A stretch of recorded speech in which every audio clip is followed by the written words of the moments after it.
Plak! Sebuah tamparan keras membuatku tersungkur, sudut bibirku robek dan berdarah. Dimas, suamiku, membentak dengan suara berat.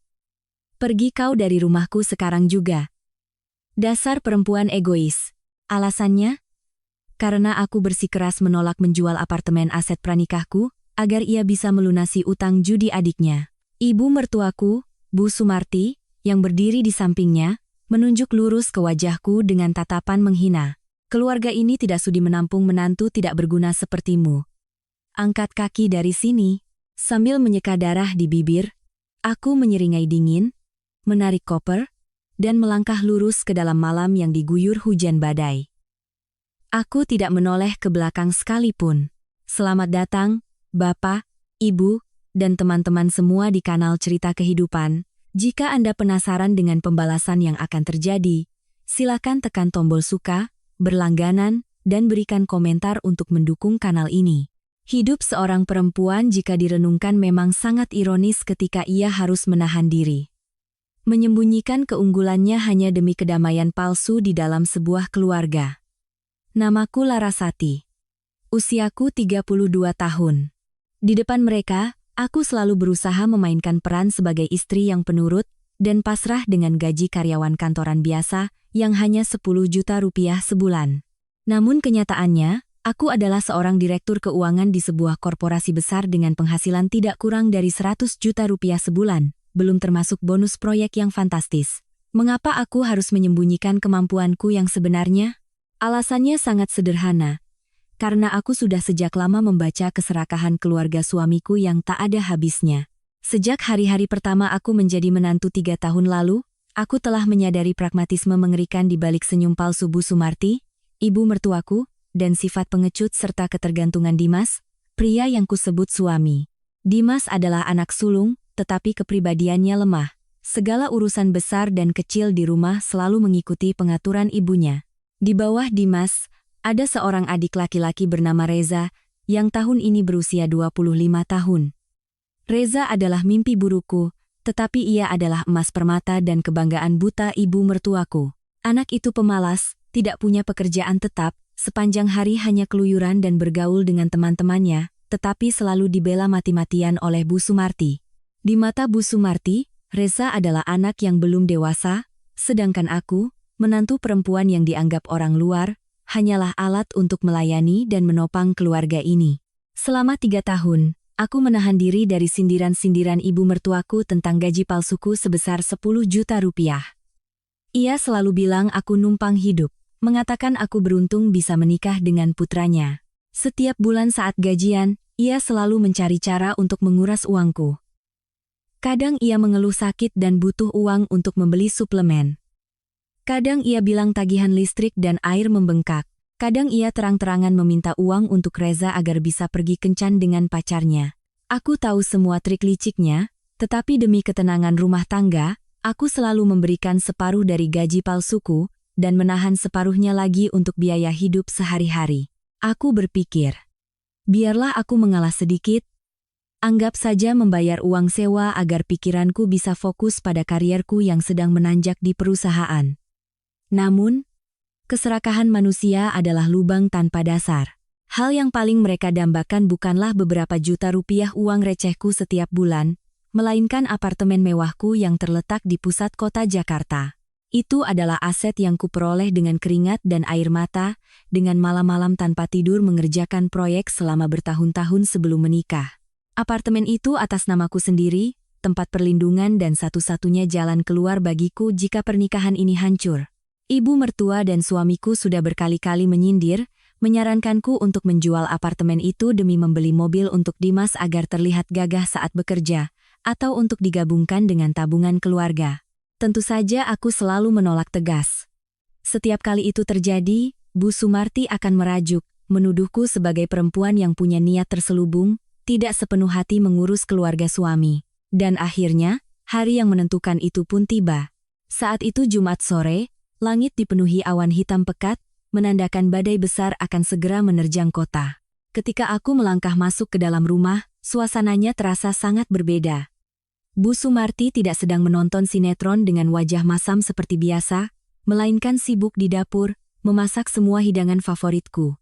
Aroma iga bakar madu dan gulai kepala ikan kakap tercium begitu harum.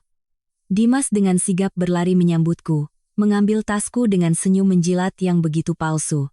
Ia bahkan membuatkanku segelas es jeruk dan dengan lembut menyuruhku duduk beristirahat. Hari ini, biarkan ia dan ibunya yang mengurus makan malam. Indra keenam, seorang wanita yang telah malang melintang di dunia bisnis selama bertahun-tahun, memberitahuku bahwa di balik kebaikan yang tidak biasa ini, pasti ada sebuah perangkap yang telah disiapkan. Aku tidak berkata apa-apa, hanya diam mengamati, mataku melirik kegelisahan di wajah Dimas yang sesekali menyeka keringat di dahinya. Reza tidak ada di rumah hari ini, sebuah hal yang cukup langka saat makan malam. Makan malam dimulai dengan suasana canggung. Bu Sumarti terus-menerus mengambilkan lauk ke piringku, mulutnya memujiku dengan manis bahwa akhir-akhir ini aku bekerja terlalu keras hingga kurusan. Dimas pun ikut menimpali dengan kata-kata manis tentang masa depan, tentang bagaimana ia ingin membangun keluarga yang kaya raya agar aku tidak perlu menderita lagi. Aku tersenyum sinis dalam hati, dengan perlahan menyantap makanan, menunggu drama ini akan berakhir di mana. Sekitar 15 menit kemudian, ketika semua orang sudah mulai kenyang, Dimas meletakkan sendok dan garpunya, berdeham sekali. Aku tahu, pertunjukan utama akan segera dimulai. Dimas menatapku, matanya berusaha terlihat tulus dan penuh semangat. Ia mulai berbicara panjang lebar tentang sebuah proyek properti yang sedang ia rencanakan bersama beberapa temannya. Ia melukiskan sebuah masa depan cerah, keuntungan yang bisa mencapai 3 atau 4 kali lipat dari modal awal, hanya dalam waktu setengah tahun. Sayang. Dimas meraih tanganku, suaranya merayu, ini adalah kesempatan emas. Kami sudah mengurus semua koneksi, hanya kurang sedikit modal untuk setoran jaminan proyek. Kalau kita lewatkan kesempatan ini, entah kapan lagi aku bisa bangkit. Aku ingin membuktikan pada Mama dan kamu bahwa aku adalah pria yang bertanggung jawab, yang bisa memberimu kehidupan yang layak. Aku dengan lembut menarik tanganku, menyeka mulut dengan serbet, menjaga sikap yang sangat tenang. Sedikit modal yang kamu bilang itu berapa? Tanyaku, nada suaraku setajam silet yang menusuk langsung ke dalam ilusi-ilusinya. Dimas sedikit terdiam, matanya menghindari tatapanku, dan melirik ke arah ibunya meminta bantuan. Bu Sumarti segera menyahut, nada suaranya mulai mengandung paksaan. Ya, sekitar 3 miliar rupiah. Nah, Dimas sudah menghitungnya dengan matang. Mama rasa ini kesempatan bagus. Kamu sebagai istri juga harus mendukung suami di saat sulit. Apartemenmu yang di pusat kota itu sekarang kalau dijual bisa laku hampir 4 miliar rupiah. Kamu jual saja, berikan 3 miliar untuk suamimu berusaha, sisanya biar Mama yang simpan untuk tabungan cucu-cucu kita nanti. Aku tertawa, sebuah tawa dingin yang menggema di tengah ruang makan. Jadi, inilah tujuan akhir mereka. Menjual rumahku, mengambil uangnya untuk suami berbisnis, dan sisanya akan dirampas oleh ibu mertua. Sebuah drama perampasan aset yang dirancang dengan sangat kasar. Aku menatap lurus ke mata Dimas. Suaraku terdengar jelas. Kamu bilang kamu mengerjakan proyek properti. Coba jelaskan padaku, apa nama badan hukum proyek itu? Bagaimana proporsi modal para pemegang saham? Izin mendirikan bangunan sudah disetujui sampai tahap mana? Dan bagaimana rencana mitigasi risiko jika pasar properti membeku? Berikan rencana bisnis detailnya padaku, akan kupertimbangkan jika masuk akal. Dimas tertegun, wajahnya pucat pasi, tergagap tidak bisa berkata-kata. Istilah-istilah ekonomi, pertanyaan-pertanyaan teknis dari seorang direktur keuangan telah membongkar kebohongannya. Proyek apa? Rencana bisnis apa? Dimas hanyalah seorang karyawan rendahan dengan pikiran kosong. Dari mana ia punya kapasitas untuk mengelola proyek miliaran rupiah? Saat itu, aku tidak perlu lagi menahan diri. Aku membanting sendok dan garpu ke meja. Suaranya terdengar nyaring. Kamu pikir aku ini bodoh? Siapa yang mau kau tipu dengan omong kosong itu? Aku sudah menyuruh orang menyelidikinya.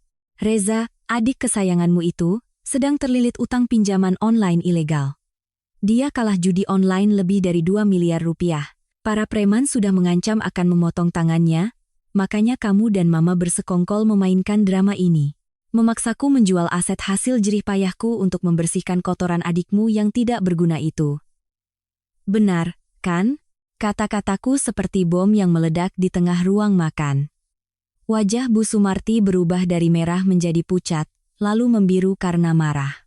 Karena rahasianya terbongkar, rasa malu dan kesal berubah menjadi amarah besar.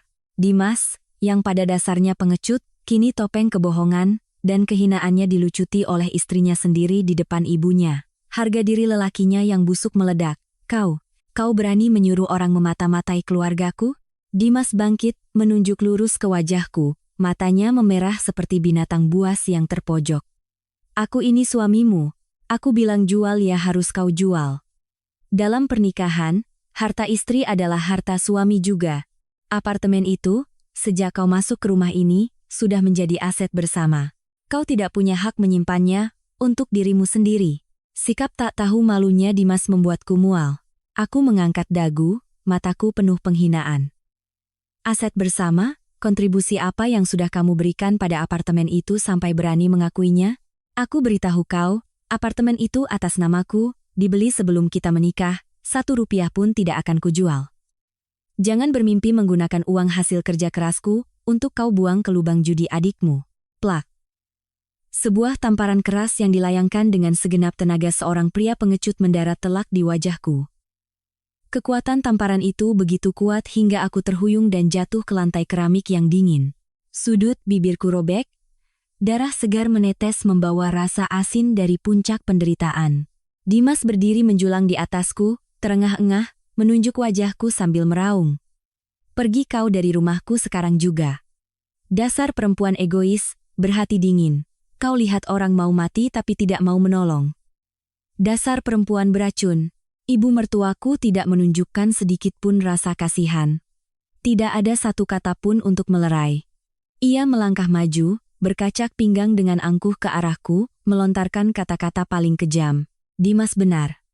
Sial sekali keluarga ini mendapatkan menantu berhati serigala sepertimu. Kami memberimu makan dan tempat tinggal selama 3 tahun, sekarang keluarga sedang butuh, kau malah menyembunyikan hartamu sendiri.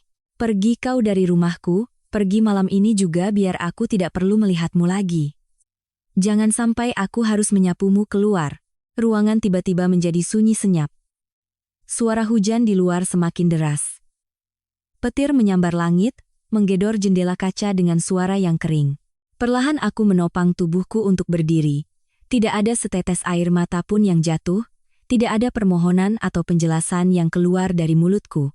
Kelemahan telah kubunuh sejak tamparan itu mendarat. Di dalam hatiku saat ini hanya ada keheningan yang mengerikan, keheningan permukaan laut sebelum tsunami dahsyat menerjang. Aku menyeka darah di sudut bibirku dengan punggung tangan. Aku mengangkat wajah, menatap dalam-dalam kedua manusia di hadapanku, sebuah seringai yang sangat tajam terukir di bibirku. Pandanganku saat ini bukan lagi pandangan seorang menantu yang penurut dan pasrah, melainkan pandangan seekor elang yang menatap mangsanya yang menyedihkan. Aku diam-diam berbalik dan masuk ke kamar tidur. Semuanya terjadi begitu cepat dan tegas. Aku menarik koper yang sudah kusiapkan di bawah tempat tidur. Sebenarnya, aku sudah punya firasat buruk beberapa hari sebelumnya. Jadi dokumen-dokumen pribadi, surat-surat penting, dan sertifikat hak milik, SHM, apartemen itu sudah kumasukkan dengan rapi ke dalamnya. Aku mengambil beberapa setel pakaian dengan tergesa-gesa, memasukkannya ke dalam koper, menarik resletingnya, dan berjalan keluar ke ruang tamu. Dimas dan ibu mertuanya masih berdiri di sana. Tatapan mereka sombong bercampur arogan. Mungkin mereka berpikir, dengan mengusirku di tengah malam badai seperti ini, seorang wanita dengan gaji 10 juta sebulan sepertiku tidak akan punya tempat untuk pergi. Mereka yakin hanya dalam 3 hari, aku akan menyerah, akan membawa SHM kembali, dan berlutut di kaki mereka, untuk memohon agar diizinkan masuk kembali. Aku menarik koper melewatiku mereka, tanpa sepatah kata pun. Suara roda koper yang berputar di lantai kayu terdengar kering, seperti hitungan mundur menuju hari kehancuran keluarga busuk ini. Ketika tanganku menyentuh gagang pintu, Bu Sumarti masih sempat melontarkan satu kalimat sindiran. Setelah keluar dari pintu ini, jangan pernah kau tunjukkan wajahmu lagi. Perempuan tidak punya suami sepertimu di luar sana hanya akan mati kelaparan. Aku berhenti, sedikit menoleh dan memberinya tatapan dingin yang menusuk tulang. Kita lihat saja siapa yang akan mati kelaparan. Ibu dan putramu, jaga kesehatan kalian baik-baik, agar masih punya tenaga untuk membayar utang. Pintu kayu tertutup rapat di belakangku, memutus suara gemuruh petir di luar. Hujan deras menerpau, namun di dalam hatiku, api kebebasan dan hasrat membalas dendam sedang berkobar hebat. Aku menarik koperku, melangkah dalam kegelapan, punggungku tegak lurus, sepatu hak tinggiku mengetuk permukaan jalan dengan angkuh. Permainan baru saja benar-benar dimulai. Hujan masih mengguyur deras, membasahi aspal hitam yang menggenang, memantulkan cahaya lampu jalan yang kekuningan. Sebuah taksi berhenti mendadak di hadapanku, menyemburkan tirai air. Aku masuk ke mobil, melipat payungku, seluruh tubuhku basah kuyup tapi punggungku tetap tegak. Sopir taksi menatapku melalui kaca spion, sorot matanya prihatin melihat sudut bibirku yang masih membekas darah. Dengan ragu, ia bertanya kemana tujuanku di malam badai seperti ini. Aku hanya tersenyum miring, memberikan alamat sebuah hotel bintang 5 termewah, yang terletak di lokasi paling strategis di pusat kota Jakarta. Duduk di kursi belakang, hawa dingin dari AC yang menerpa pakaian basah membuatku sedikit menggigil. Namun rasa dingin itu tidak ada apa-apanya dibandingkan dengan kebekuan yang menguasai dadaku. Sepanjang perjalanan, aku benar-benar diam. Semua gambaran tentang makan malam neraka tadi, tamparan membabi buta dari pria yang kusebut suami, dan tatapan hina dari ibu mertua yang kejam terus berputar di benakku. Namun, tak ada setetes air mata pun yang jatuh. Perempuan, ketika sudah didesak ke sudut, dirampas harga dirinya yang terakhir, mereka tidak akan menangis lagi. Mereka akan berubah menjadi gunung berapi, diam-diam menyusun rencana, menunggu hari untuk memuntahkan lahar panas yang akan membakar hangus semua yang telah menginjak-injaknya. Mobil berhenti di depan lobi megah Hotel Bintang 5. Begitu pintu mobil terbuka, seorang petugas dengan seragam resmi segera memayungiku, dengan hormat mempersilakanku turun. Cahaya kristal dari langit-langit yang tinggi memantul di lantai marmer yang berkilauan, kontras sekali dengan penampilanku yang basah dan berantakan. Jika aku adalah Larasati yang kemarin, istri dengan kedok gaji 10 juta, aku pasti akan merasa minder, malu, dan menundukkan kepala saat memasuki tempat semewah ini. Namun hari ini, aku adalah Larasati, direktur keuangan berpengaruh dari sebuah korporasi raksasa. Aku mengangkat dagu, melangkah dengan mantap dan penuh wibawa menuju meja resepsionis. Petugas wanita tersenyum profesional, bertanya apakah aku sudah memesan kamar. Aku mengeluarkan kartu kredit Black Card dari tasku, meletakkannya di atas meja marmer dengan suara klik yang kering. Berikan saya presidential suite di lantai tertinggi. Gesek kartunya, tidak perlu kembalian. Mata sang resepsionis menunjukkan keterkejutan luar biasa, namun segera tergantikan dengan sikap hormat dan patuh. Ia dengan cepat menyelesaikan prosedur, memberiku kartu kunci untuk kamar mewah yang harganya mencapai hampir 30 juta rupiah semalam. Masuk ke dalam presidential suite yang luas dengan desain megah bergaya kerajaan dan jendela kaca besar yang memperlihatkan keindahan seluruh kota metropolitan, aku melempar koper ke samping dan merebahkan diri di sofa kulit yang empuk. Hal pertama yang kulakukan adalah membuka ponsel, memblokir semua kontak, dari panggilan hingga media sosial Dimas, ibu mertua, dan seluruh keluarga busuk itu. Aku memutus semua benang penghubung. Meninggalkan mereka dalam keheningan yang menakutkan, dalam ruang hampa, untuk meratapi kebodohan mereka sendiri. Aku melepaskan pakaian basahku, melangkah ke kamar mandi berlapis marmer putih. Air panas dari shower mewah berlapis emas mengalir deras, membilas aroma minyak dari makan malam penuh kepasrahan, membilas kehinaan dan kepatuhan selama 3 tahun terakhir. Berdiri di depan cermin besar yang mengabur karena uap, aku menyeka sebuah garis terang. Melihat pantulan diriku dengan lebam di sudut bibir, aku tersenyum tipis. Senyum yang bukan berisi kepedihan, melainkan penuh ambisi dan keangkuhan. Sejak saat ini, istri penurut bernama Larasati telah mati. Yang kembali ke dunia ini adalah seorang wanita karier yang tajam, kejam, dan tidak akan pernah berkompromi dengan musuh. Keesokan paginya, aku terbangun saat sinar matahari pertama menembus tirai sutra tipis. Ini adalah tidur terdalam dan ternyenyak selama 3 tahun terakhir. Tidak ada lagi suara omelan ibu mertua yang menyuruhku bangun pagi untuk memasak sarapan, tidak ada lagi suara dengkuran mengganggu dari pria lemah yang tidur di sampingku. Hanya ada alunan musik klasik yang lembut dari sistem audio pintar dan aroma minyak esensial yang menenangkan. Aku mengangkat telepon, memesan layanan kamar untuk sarapan ala Eropa yang mahal. Sambil menikmati secangkir kopi hitam pekat, aku membuka laptop pribadi, mulai terhubung kembali dengan kerajaan bisnisku. Aku menekan nomor Andi, asistenku yang paling cekatan dan terpercaya di korporasi. Ujung telepon di seberang sana dengan cepat diangkat dengan nada hormat. "Selamat pagi, Bu. Ada arahan?" "Dengar, Andi." Aku langsung ke pokok permasalahan, nada suaraku tajam dan penuh wibawa. "Gunakan semua koneksi yang kita miliki. Selidiki segera untukku semua transaksi keuangan, riwayat kredit, dan hubungan dengan preman dari 2 nama berikut. 1. Dimas, suamiku. 2. Reza, adik kandungnya. Aku ingin tahu dengan pasti proyek properti fiktif yang mereka karang kemarin itu sebenarnya kedok untuk menutupi utang judi yang mana. Aku beri kau waktu 3 jam. Semua informasi harus detail sampai ke angka-angkanya." "Siap, Bu." "Ibu tenang saja," jawab Andi singkat dan tegas, lalu segera menutup telepon untuk menjalankan tugasnya. Sambil menunggu hasil penyelidikan, aku memutuskan untuk memanjakan diri dengan sebuah transformasi total. Aku memanggil manajer pusat perbelanjaan mewah yang berada di lantai dasar hotel untuk membawakan koleksi busana kerja terbaru ke kamarku.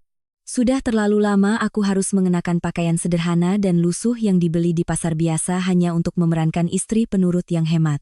Hari ini, aku memilih setelan blazer wanita yang dijahit khusus dari merek fashion Italia ternama dengan warna merah marun yang berwibawa. Sepatu hak tinggi berujung runcing dengan hiasan kristal berkilauan seperti senjata yang menonjolkan kaki jenjangku. Aku merias wajahku sendiri, menggaris eyeliner cat eye yang tajam, dan memoles bibir dengan lipstik merah murni yang dingin, menutupi sepenuhnya lebam samar semalam. Melihat diriku di cermin, aku merasakan kepercayaan diri yang memancar. Inilah aku yang sebenarnya. Seorang direktur yang memimpin ribuan orang, yang bisa menentukan arah pasar. Tepat 3 jam kemudian, saat aku baru saja mengenakan blazer di bahu, layar ponselku menyala. Itu adalah email laporan rahasia dari asistenku, Andi. Aku duduk menyilangkan kaki di sofa, perlahan menyesap segelas anggur merah premium yang baru saja diantarkan. Mataku dengan cepat menelusuri setiap baris laporan. Sudut bibirku terangkat membentuk senyuman penuh penghinaan. Tepat seperti yang dikatakan oleh indera keenamku, laporan itu mengungkap sebuah kebenaran yang kelam, busuk, dan konyol hingga aku ingin bertepuk tangan untuk sandiwara kikuk keluarga suamiku. Tidak ada proyek properti, tidak ada penggalangan modal usaha sama sekali. Semuanya hanyalah penipuan besar-besaran untuk merampas hartaku. Secara spesifik, Reza, si anak kesayangan, kebanggaan tak terbatas Bu Sumarti, sebenarnya adalah seorang pecandu judi online kelas kakap. Ia terlibat dalam sindikat perjudian internasional. Awalnya hanya puluhan juta, lalu ratusan juta, dan kini, utang pokok beserta bunga yang terus beranak pinak telah mencapai angka fantastis, lebih dari 2 miliar rupiah. Yang lebih menakutkan, penagih utangnya bukan lembaga pinjaman online biasa, melainkan sebuah geng preman besar yang punya nama di dunia hitam. Mereka telah mengeluarkan ultimatum. Jika dalam seminggu tidak membayar lunas 2 miliar, mereka akan memotong salah satu tangan Reza sebagai contoh. Dimas, suamiku yang pengecut itu, demi menyelamatkan adiknya dan karena takut ibunya menangis meratap, terpaksa bertanggung jawab untuk menyelesaikan utang raksasa ini.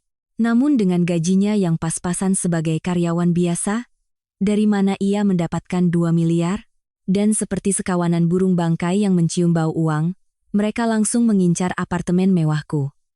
Mereka pikir aku bodoh, mereka pikir aku dibutakan oleh cinta. Mereka yakin hanya dengan mendirikan sandiwara memulai bisnis, menggunakan beberapa kata manis ditambah tekanan dari ibu mertua, aku akan dengan patuh menyerahkan aset hasil jerih payahku. Sungguh menyedihkan, sungguh konyol.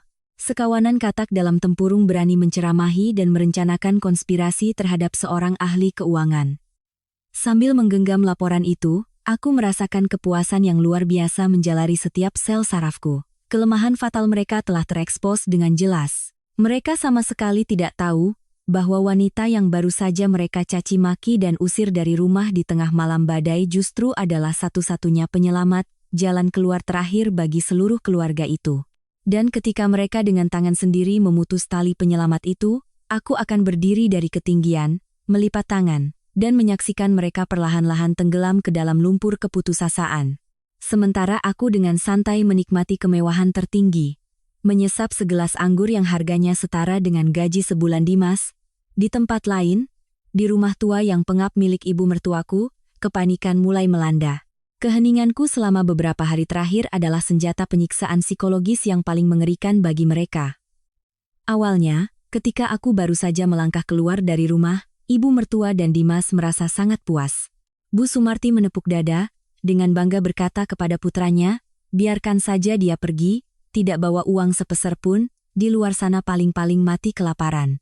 Ia yakin bahwa seorang wanita dengan kedok lemah sepertiku paling lama 3 hari akan menangis, menyeret koper kembali, berlutut di depan pintu memohon ampun, dan yang terpenting, membawa serta sertifikat hak milik untuk diserahkan sebagai denda. Namun, 1 hari, 2 hari, lalu seminggu berlalu, keheninganku tetap menyelimuti. Nomor teleponku tidak dapat dihubungi. Semua platform media sosial tidak menunjukkan jejak apapun. Aku seolah lenyap dari dunia mereka. Mulai dari hari keempat, topeng kesombongan Bu Sumarti mulai retak. Realitas kejam menghantam dapurnya dengan telak.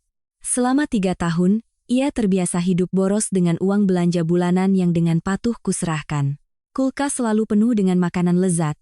Tagihan listrik dan air selalu terbayar otomatis, kartu belanja supermarket selalu terisi. Kini, saat mesin ATM bernama menantu berhenti beroperasi, ia panik menyadari bahwa di dompetnya tidak ada uang bahkan untuk sekadar ke pasar.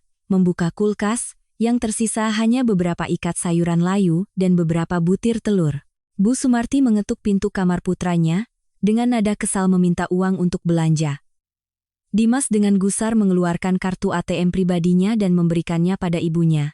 Namun, saat ia berdiri di depan kasir supermarket, kasir menggelengkan kepala, memberitahukan bahwa kartu ditolak karena saldo tidak mencukupi untuk membayar belanjaan dasar. Rasa malu dan terhina mulai menggerogoti harga diri palsu ibu mertuaku. Namun itu belum akhir dari kengerian. Pertanda badai yang sesungguhnya datang pada hari ke-10 sejak aku pergi. Ponsel Dimas terus-menerus menerima pesan dari nomor tak dikenal. Bukan lagi kata-kata penagihan yang sopan, melainkan gambar-gambar mengerikan. Sebuah pisau daging yang tertancap di papan kayu, disertai pesan bernuansa darah. 3 hari lagi. Nyawa si Reza atau 2 miliar. Pilih sendiri. Dimas membaca pesan itu dengan keringat dingin bercucuran. Kedua tangannya gemetar hebat hingga menjatuhkan ponsel ke lantai. Ia buru-buru mencari Reza, tetapi si adik sialan itu sudah mematikan ponsel dan kabur entah kemana sejak beberapa hari lalu, meninggalkan semua masalah ini di pundak kakaknya yang pengecut dan ibunya yang selalu memanjakannya. Bu Sumarti mendengar kabar itu, kaki tangannya lemas, ia jatuh terduduk di sofa sambil menangis histeris. Ya Tuhan, anakku. Bagaimana ini, Dimas? Cepat telepon si Larasati, suruh dia bawa sertifikat rumahnya ke sini untuk menyelamatkan adikmu. Dia itu kakak iparnya, dia tidak mungkin tega melihat adiknya dihabisi preman. Dimas berteriak putus asa dan tak berdaya. Aku sudah meneleponnya ratusan kali. Dia memblokir semuanya, Ma. Aku datangi kantor lamanya. Orang bilang dia sudah lama berhenti kerja. Dia kabur, Ma. Suasana senyap yang mematikan menyelimuti rumah itu. Keheningan keputusasaan. Mereka seperti tikus yang terperangkap, meronta-ronta dalam kegelapan tanpa menemukan secercah cahaya. Mereka mulai menyesal. Menyesal telah mendesakku hingga ke batas. Menyesal telah mengusir satu-satunya penyelamat mereka di malam badai. Namun, penyesalan dari iblis tidak pernah ada artinya bagiku. Duduk di kamar presidensial yang mewah, memandang ke bawah ke lampu-lampu mobil yang bergegas di jalanan, aku tersenyum sambil memutar gelas anggur merah. Biarkan mereka perlahan-lahan merasakan panasnya minyak yang mendidih. Keheninganku hanyalah permulaan. Rencana pembalasan yang sebenarnya. Hukuman kejam yang bersifat menghancurkan dari seorang direktur keuangan baru saja dimulai. Dimas, Bu Mertua, bersiaplah. Karena mimpi buruk kalian baru saja benar-benar dimulai. Badai telah berlalu, meninggalkan udara yang panas dan menyesakkan. Di rumah tua milik ibu mertuaku, rasa panas itu berlipat ganda oleh ketakutan yang menyelimuti setiap sudut. Batas waktu 3 hari yang diberikan para preman telah berlalu 2 hari. Reza masih lenyap tanpa jejak, seperti kura-kura yang menarik kepalanya ke dalam cangkang, meninggalkan tumpukan masalah 2 miliar rupiah untuk ditanggung keluarganya. Bu Sumarti, Ibu mertua yang dulu begitu berkuasa, kini hanya bisa terbaring lemas di ranjang kayu, kepalanya dikompres kain basah, mulutnya merintih dan menangis seperti orang sekarat. Dimas, suamiku yang pengecut dan patriarkis, berjalan mondar-mandir di ruang tamu seperti binatang yang terkurung dalam sangkar. Matanya cekung, dipenuhi urat-urat merah karena kurang tidur. Ia tak lagi bisa mempertahankan citra sombong dan angkuh sebagai kepala keluarga. Dering telepon baginya kini seperti panggilan malaikat maut. Setiap kali layar menyala, ia terlonjak kaget, keringat dingin membasahi punggung bajunya. Para penagih utang tidak hanya mengirim pesan ancaman. Mereka mulai menerornya lewat telepon. Bersumpah jika sampai jam 12 siang besok uang tidak masuk ke rekening, mereka akan mengirimkan sebelah tangan Reza sebagai hadiah untuk Bu Sumarti. Terdorong ke sudut, Dimas tidak punya pilihan lain. Dalam kepalanya yang dangkal, satu-satunya penyelamat, pelampung terakhir, tetap hanya satu nama, Larasati, yaitu aku. Ia mengacak-acak rambutnya, berusaha mengingat-ingat apakah selama 3 tahun pernikahan aku pernah menyebutkan tempat kerjaku. Dimas hanya samar-samar ingat bahwa aku bekerja sebagai staf pembukuan di sebuah perusahaan dagang besar di kawasan pusat kota. Ia yakin, seorang istri yang lembut, penurut, dan berpenghasilan 15 juta sebulan sepertiku, pastilah hanya memegang jabatan rendahan, pesuruh di kantor. Harga diri seorang patriark yang membuncah mengalahkan rasa takutnya. Dimas menggeretakkan giginya, berjanji pada dirinya sendiri bahwa aku hanya sedang merajuk, bersembunyi di rumah teman beberapa hari untuk menakut-nakuti keluarga suami. Aya berpikir, 只要他出现在我工作的地方，大闹一场，用丈夫的威严大声呵斥，我就会因为在同事面前感到羞耻而乖乖地低头跟他回家。当然，我还会乖乖地交出房产证，来挽救自己的名声。Pikirannya pun langsung dijalankan. Dimas buru-buru mengobrak-abrik lemari pakaian, memilih setelan jas yang menurutnya paling necis, menyemprotkan sedikit parfum murah, lalu dengan gusar menyalakan motornya dan melesat ke jalan, menuju gedung kantor pusat perusahaan tempatku bekerja. Gedung pencakar langit berlapis kaca biru setinggi 30 lantai itu berdiri megah di persimpangan paling ramai di kota. Dimas berhenti di depan lobi, mendongak menatap kemegahan gedung itu, sejenak merasa terintimidasi dan minder. Namun, ia segera merapikan kerah bajunya, membusungkan dada, dan melangkah melewati pintu kaca otomatis, berusaha tampil seolah-olah ia orang berkelas. Memasuki lobi yang luas berlapis marmer mengkilap yang bisa memantulkan bayangan, Dimas langsung menuju meja resepsionis. Petugas resepsionis wanita yang berseragam rapi tersenyum sopan dan membungkuk. Dimas mengangkat dagu, dengan nada sombong memerintah, panggilkan Larasati dari bagian administrasi atau akuntansi ke sini. Saya Dimas, suaminya. Suruh dia turun sekarang juga, jangan sampai saya harus naik ke atas dan menyeretnya turun. Resepsionis itu sedikit mengernyitkan dahi melihat sikap tidak sopan tamu asing itu, tetapi tetap menjaga profesionalismenya. Ia menjawab dengan lembut, "Maaf, Pak, di gedung ini ada ribuan karyawan. Bisakah Bapak memberikan informasi nama lengkap atau nomor induk pegawai Ibu Larasati?" Di Departemen Administrasi dan Akuntansi saat ini tidak ada karyawan bernama Larasati. Dimas menyeringai, menggebrak meja marmer dengan keras, dan berteriak, "Bagaimana mungkin tidak ada? Dia sudah bekerja di sini 3 tahun. Gajinya 10 juta sebulan, mungkin karena dia karyawan rendahan jadi kamu tidak kenal. Coba cek lagi sistemmu. Kalau hari ini kamu tidak bisa memanggil istriku turun, aku akan membuat keributan sampai perusahaan ini tidak bisa beroperasi." Keributan yang dibuat Dimas mulai menarik perhatian karyawan yang berlalu lalang di lobi. 2 orang satpam berbadan tegap dan besar dengan seragam hitam mulai perlahan mendekati meja resepsionis. Petugas itu mengetik di keyboard komputernya, memeriksa kembali seluruh daftar karyawan. Sesaat kemudian, ia mengangkat kepala, menatap Dimas dengan sedikit ragu dan bingung. "Maaf, Pak. Saya sudah memeriksa seluruh sistem. Di perusahaan kami saat ini hanya ada 1 orang bernama Larasati. Tapi, Pak, beliau bukan karyawan kantor, dan gajinya juga bukan 10 juta seperti yang Bapak katakan. Ibu Larasati saat ini menjabat sebagai Direktur Keuangan Senior di seluruh grup perusahaan kami. 10 mungkin Bapak salah orang." Mendengar frasa Direktur Keuangan Senior, Dimas tertegun selama beberapa detik.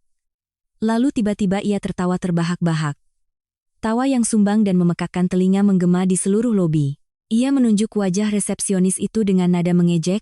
Kamu gila, istriku jadi direktur keuangan? Perempuan rumahan yang berpakaian kampungan, naik motor matic butut, jadi bos di gedung 30 lantai ini? Jangan coba-coba menipuku. Pasti dia tahu aku datang menagih utang, jadi dia menyuruhmu berbohong untuk sembunyi, kan? Panggil dia turun sekarang. Dimas berteriak sambil hendak menerobos ke belakang meja resepsionis untuk memeriksa sendiri. Tepat pada saat itu, kedua satpam sudah tiba, dengan tegas menahan dada Dimas. Suara mereka keras memperingatkan. Maaf, Pak. Ini adalah area kerja pribadi. Mohon jaga ketertiban, jika tidak, kami terpaksa akan mengantar Bapak keluar. Dimas hendak berdebat dengan satpam, melontarkan kata-kata kasar, ketika tiba-tiba terdengar bunyi ting dari deretan lift khusus jajaran direksi di sudut lobi. Pintu lift berlapis emas perlahan terbuka. Semua mata di lobi tertuju ke arah sana. Suasana mendadak menjadi serius dan hening. Dari dalam lift, sekelompok orang berjas mahal melangkah keluar. Di depan, berjalan seorang wanita dengan postur tinggi dan langsing. Ia mengenakan setelan blazer wanita berwarna merah marun, jahitan tangannya yang rapi menonjolkan setiap lekuk tubuhnya yang berwibawa. Sepatu hak tingginya yang runcing mengetuk lantai marmer, menciptakan irama yang angkuh. Rambutnya yang diblow bergelombang tergerai di bahu, wajahnya dirias tajam, bibir merahnya menonjol di atas kulit putihnya. Matanya dingin dan tajam, membawa aura seorang ratu yang sedang memeriksa wilayah kekuasaannya. Tepat di belakangnya, 3 orang asisten membawa tumpukan dokumen, dengan sikap yang sangat hormat, sesekali menunduk mendengarkan arahannya. Setiap karyawan yang lewat berhenti, membungkuk dalam-dalam dengan sangat hormat. Selamat pagi, Bu Direktur Larasati. Pagi, Bu Larasati. Dimas berdiri mematung di tengah lobi. Matanya terbelalak, mulutnya menganga tak bisa berkata-kata. Jantungnya seakan berhenti berdetak. Wanita yang berkuasa, anggun, dan dihormati semua orang itu, tak lain adalah istri yang baru saja ia caci maki, ia tampar, dan dengan kejam ia usir dari rumah di malam badai. Penampilannya yang pasrah, kampungan, dan sederhana dalam balutan daster lusuh, telah benar-benar lenyap. Yang berdiri di hadapannya kini adalah raksasa yang tak akan pernah bisa ia jangkau. Aku melangkah melewati meja resepsionis, tak sedikit pun melirik ke arah Dimas. Bagiku saat ini, dia hanyalah sebutir debu tak terlihat di atas kaca. Namun, Dimas, dalam kepanikan dan keterkejutan yang luar biasa, telah kehilangan semua akal sehatnya. Ia melepaskan diri dari pegangan kedua satpam, berlari ke depan, dan menghalangi jalanku. Suaranya pecah, bergetar memanggil, Laras, Larasati, itukah kau? Aku berhenti. Ketiga asisten di belakangku juga sontak berhenti, mata mereka waspada menatap pria yang menghalangi jalan atasan mereka. Seluruh lobi yang luas mendadak hening mencekam. Puluhan pasang mata karyawan dan tamu tertuju pada kami, penasaran menunggu drama yang akan terjadi. Aku perlahan mengangkat kepala, tatapanku sedingin es di kutub utara menyapu wajah panik Dimas. Aku tidak mengatakan apa-apa, hanya membiarkan keheningan yang menakutkan itu mencekik lehernya. Di bawah cahaya lampu kristal yang terang benderang, Dimas merasa dirinya seperti tikus got kotor yang dijemur di bawah sinar matahari. Namun, sifat patriarkis, kebiasaan meremehkan istri yang sudah mendarah daging, mendorongnya untuk mencoba mengembalikan harga dirinya. Ia berdeham, berusaha mengeraskan suara, menunjuk pakaian mahal yang kukenakan. Nada bicaranya menuduh, Larasati, apa-apaan ini? Pakaian norak, riasan menor. Kamu pura-pura jadi direktur untuk menipu siapa? Hah? Aku ini suamimu. Jangan pikir pakai barang sewaan begini bisa mengubah siapa dirimu. Cepat ikut aku pulang sekarang. Ibu sedang sakit di rumah. Bawa sertifikat itu ke sini biar aku urus masalah besar. Apa kau mau sembunyikan aset untuk lari dari utang keluarga suami? Kata-kata tak tahu malu Dimas menggema di tengah lobi besar. Semua orang mulai berbisik-bisik. Mereka tidak mengerti mengapa seorang direktur keuangan yang terhormat memiliki suami yang berpakaian lusuh, berbicara kasar, dan begitu bodoh. Aku sama sekali tidak marah. Sebaliknya, aku sedikit menyeringai, tersenyum cerah namun dingin menusuk tulang. Aku mengangkat tangan, dengan lembut menyibak rambut di dahi, lalu berkata dengan suara tenang dan jelas, cukup untuk didengar semua orang di sekitarku. Masalah besar apa yang kau maksud, Mas Dimas? Proyek properti fiktif yang kau dan ibumu yang tercinta rancang di meja makan itu? Untuk menipu dan merampas rumah hasil jerih payahku? Dimas terlonjak, wajahnya pucat pasi. Kakau bicara apa? Aku tak memberinya waktu untuk bereaksi. Aku menjentikkan jari, klik. Seketika, asistenku Andi melangkah maju, dengan hormat menyerahkan setumpuk berkas tebal ke tanganku. Aku mengangkat berkas itu, menunjukkannya di depan wajah Dimas. Tatapanku setajam pisau bedah, menguliti semua topeng kepalsuannya. Mas Dimas, kau pikir aku ini anak kecil umur 3 tahun yang bisa kau bohongi? Kau mau menyembunyikannya, tapi kebenaran akan selalu terungkap. Aku mengayunkan tangan, melemparkan tumpukan berkas itu tepat ke dada Dimas. Kekuatan lemparan itu cukup keras, hingga berkas itu menghantam dadanya lalu berhamburan di lantai marmer yang mengkilap. Puluhan foto berwarna yang dicetak dengan jelas berserakan di bawah kaki Dimas. Itu adalah foto-foto Reza, adik kesayangan keluarganya, yang sedang duduk di meja judi, matanya merah, tangannya memegang tumpukan uang, disertai dengan surat utang tulisan tangan yang dibubuhi cap jempol merah Reza, dan juga salinan tangkapan layar pesan ancaman penagihan utang. Foto-foto pisau mengerikan yang dikirim oleh para preman. Bungkuk dan lihat baik-baik. Pria yang katanya pilar keluarga.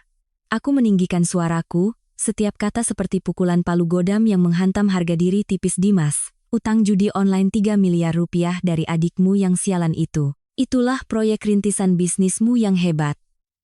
Kau dan ibumu, karena kebodohan dan karena memanjakan kejahatan, telah didesak oleh para rentenir. Dan bukannya bertanggung jawab seperti orang yang punya harga diri, kalian malah bersekongkol membuat sandiwara kotor untuk merampas aset pranikahku demi membayar tumpukan sampah yang diciptakan oleh keluargamu sendiri. Dimas gemetar hebat, membungkuk menatap bukti-bukti yang tak terbantahkan yang berserakan di lantai. Bibirnya tergagap tak bisa berkata-kata. Keringat dingin bercucuran membasahi wajahnya, melunturkan bau parfum murah, meninggalkan aroma ketakutan dan kehinaan yang memuakkan. Aku melangkah maju, sepatu hak tinggiku menginjak keras salah satu foto Reza. Jarak antara aku dan Dimas kini kurang dari 1 lengan. Aku menatap lurus ke matanya yang menghindar, menekannya hingga ke sudut. Kau ingat tamparan malam itu? Kau memakiku sebagai perempuan egois berhati dingin. Ibumu menunjuk wajahku dan mengusirku di tengah badai. Kalian pikir dengan merendahkanku, menginjak-injak harga diriku, aku akan patuh menyerahkan segalanya? Kau salah besar, Dimas. Aku sudah bersabar selama 3 tahun, memainkan peran sebagai wanita berpenghasilan 10 juta hanya untuk menjaga citra keluarga bahagia. Tapi tamparanmu itu telah menghancurkan semua kesabaranku. Tamparan itu akhirnya membangunkan siapa diriku yang sebenarnya. Seluruh lobi tetap hening.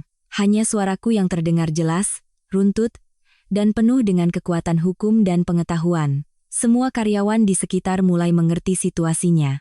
Pandangan mereka terhadap Dimas berubah dari penasaran dan bingung menjadi jijik dan hina. Seorang pria tak becus yang membantu adiknya berjudi, bahkan merencanakan perampasan aset istri, dan berani datang ke perusahaan besar untuk berteriak-teriak. Benar-benar sampah masyarakat. Aku berbalik ke arah kerumunan, suaraku lantang. Semuanya tolong jadi saksi. Pria ini dan keluarganya sedang melakukan percobaan penipuan dan penggelapan aset, sebuah tindak pidana yang diatur sangat jelas dalam Kitab Undang-Undang Hukum Pidana. Jika hari ini saya tidak membongkarnya, entah berapa banyak lagi rencana licik yang akan mereka lakukan. Dimas benar-benar hancur. Wibawa seorang suami, harga diri semu seorang pria patriarkis, telah kurobek menjadi serpihan-serpihan kecil di hadapan puluhan orang asing. Kedua kakinya lemas, tak lagi bisa berdiri tegak, hampir saja ia ambruk ke lantai. Dikelilingi oleh tatapan menghina yang membakar, Dimas merasa ruang di sekitarnya kehabisan udara. Cukup, jangan bicara lagi. Rintih Dimas dengan menyedihkan, kedua tangannya menutupi wajah, berusaha menyembunyikan rasa malu yang membakar setiap sel tubuhnya. Jangan bicara lagi, aku tertawa dingin. Aku bahkan belum membahas soal kau datang ke sini membuat keributan, mengganggu ketertiban dan keamanan perusahaan kami. Tempat ini adalah tempat kerja orang-orang terpelajar, bukan tempat sampah bagi orang sepertimu untuk berlagak preman pasar. Aku menoleh ke arah 2 satpam yang sudah siaga menunggu perintah. Suaraku menjadi tegas, membawa wibawa mutlak seorang direktur keuangan yang sedang mengendalikan kerajaannya. Petugas keamanan, tolong bersihkan sampah ini. Seret dia keluar dari sini. Mulai sekarang, jika orang ini masih berkeliaran dalam radius 100 meter dari gedung ini, segera panggil polisi untuk menangkapnya dengan tuduhan mengganggu ketertiban umum. Jangan biarkan sampah ini mengotori lantai perusahaan kita sedetik pun lagi. Siap, Bu Direktur, jawab kedua satpam serempak. Mereka mendekat, masing-masing memegang satu lengan Dimas, mengangkatnya seperti mengangkat barang tak berharga. Dimas tak lagi punya tenaga untuk meronta. Ia lunglai, wajahnya menunduk ke dada, membiarkan satpam menyeretnya menuju pintu putar otomatis. Suara langkah kakinya yang terseret di lantai, terdengar begitu menyedihkan dan tragis. Ia dilempar dengan kasar keluar trotoar, terhuyung-huyung hampir jatuh ke jalan. Foto-foto dan surat utang itu masih tergeletak di lantai, sebagai bukti abadi dari kebusukan sebuah keluarga. Aku berdiri melipat tangan di dada, mataku dingin menatap sosoknya yang lusuh dan hina menghilang di antara kerumunan orang. Tepuk tangan yang terdengar, sporadis mulai terdengar dari salah satu sudut lobi, lalu dengan cepat menyebar menjadi tepuk tangan meriah dari semua karyawan yang hadir. Mereka bertepuk tangan untuk mengapresiasi kekuatan, ketegasan, dan keberanian seorang wanita yang berani melawan, menghancurkan mereka yang suka memanfaatkan orang lain. Aku tersenyum tipis, mengangguk menyapa semua orang, lalu berbalik melangkah menuju pintu utama, untuk menuju mobil yang akan membawaku rapat. Di dalam hatiku saat ini, perasaan puas yang luar biasa menjalar ke setiap pembuluh darah. Tamparan di malam badai itu telah kubalas dengan tamparan mental yang ribuan kali lebih menyakitkan. Harga diri Dimas telah kuinjak-injak tanpa ampun di bawah sepatu hak tinggiku. Tapi aku tahu, pertempuran ini belum berakhir. Kehinaan Dimas hari ini hanyalah awal dari serangkaian hukuman kejam, yang harus ditanggung keluarganya. Aku akan membuat mereka berlutut, membayar setiap tetes air mata kepahitan yang pernah harus kutelan.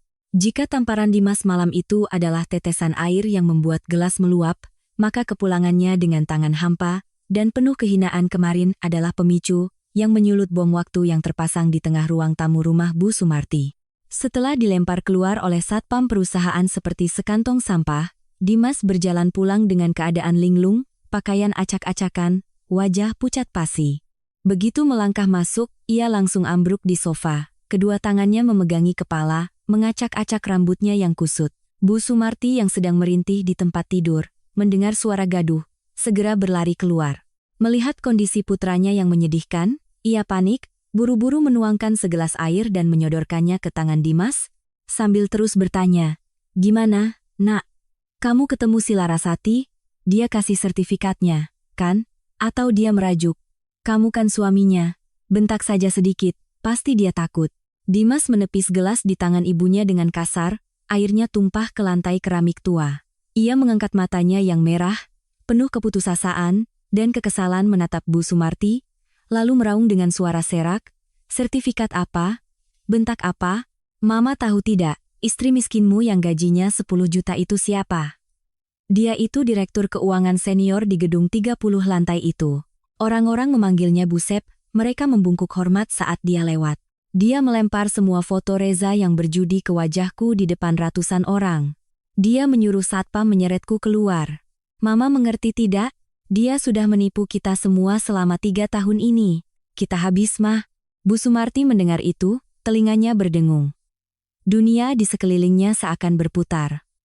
Ia terhuyung mundur beberapa langkah, jatuh terduduk di kursi plastik. Tidak mungkin.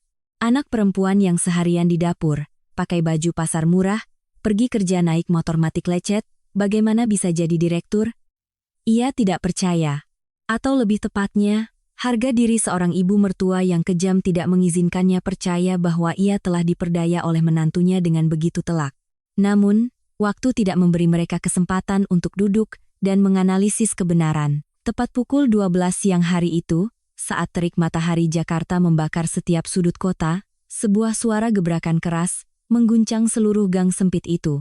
Brak, pintu besi tua rumah Bu Sumarti ditendang hingga terbuka, engselnya patah, dan pintu itu ambruk ke lantai, menciptakan suara yang memekakkan telinga.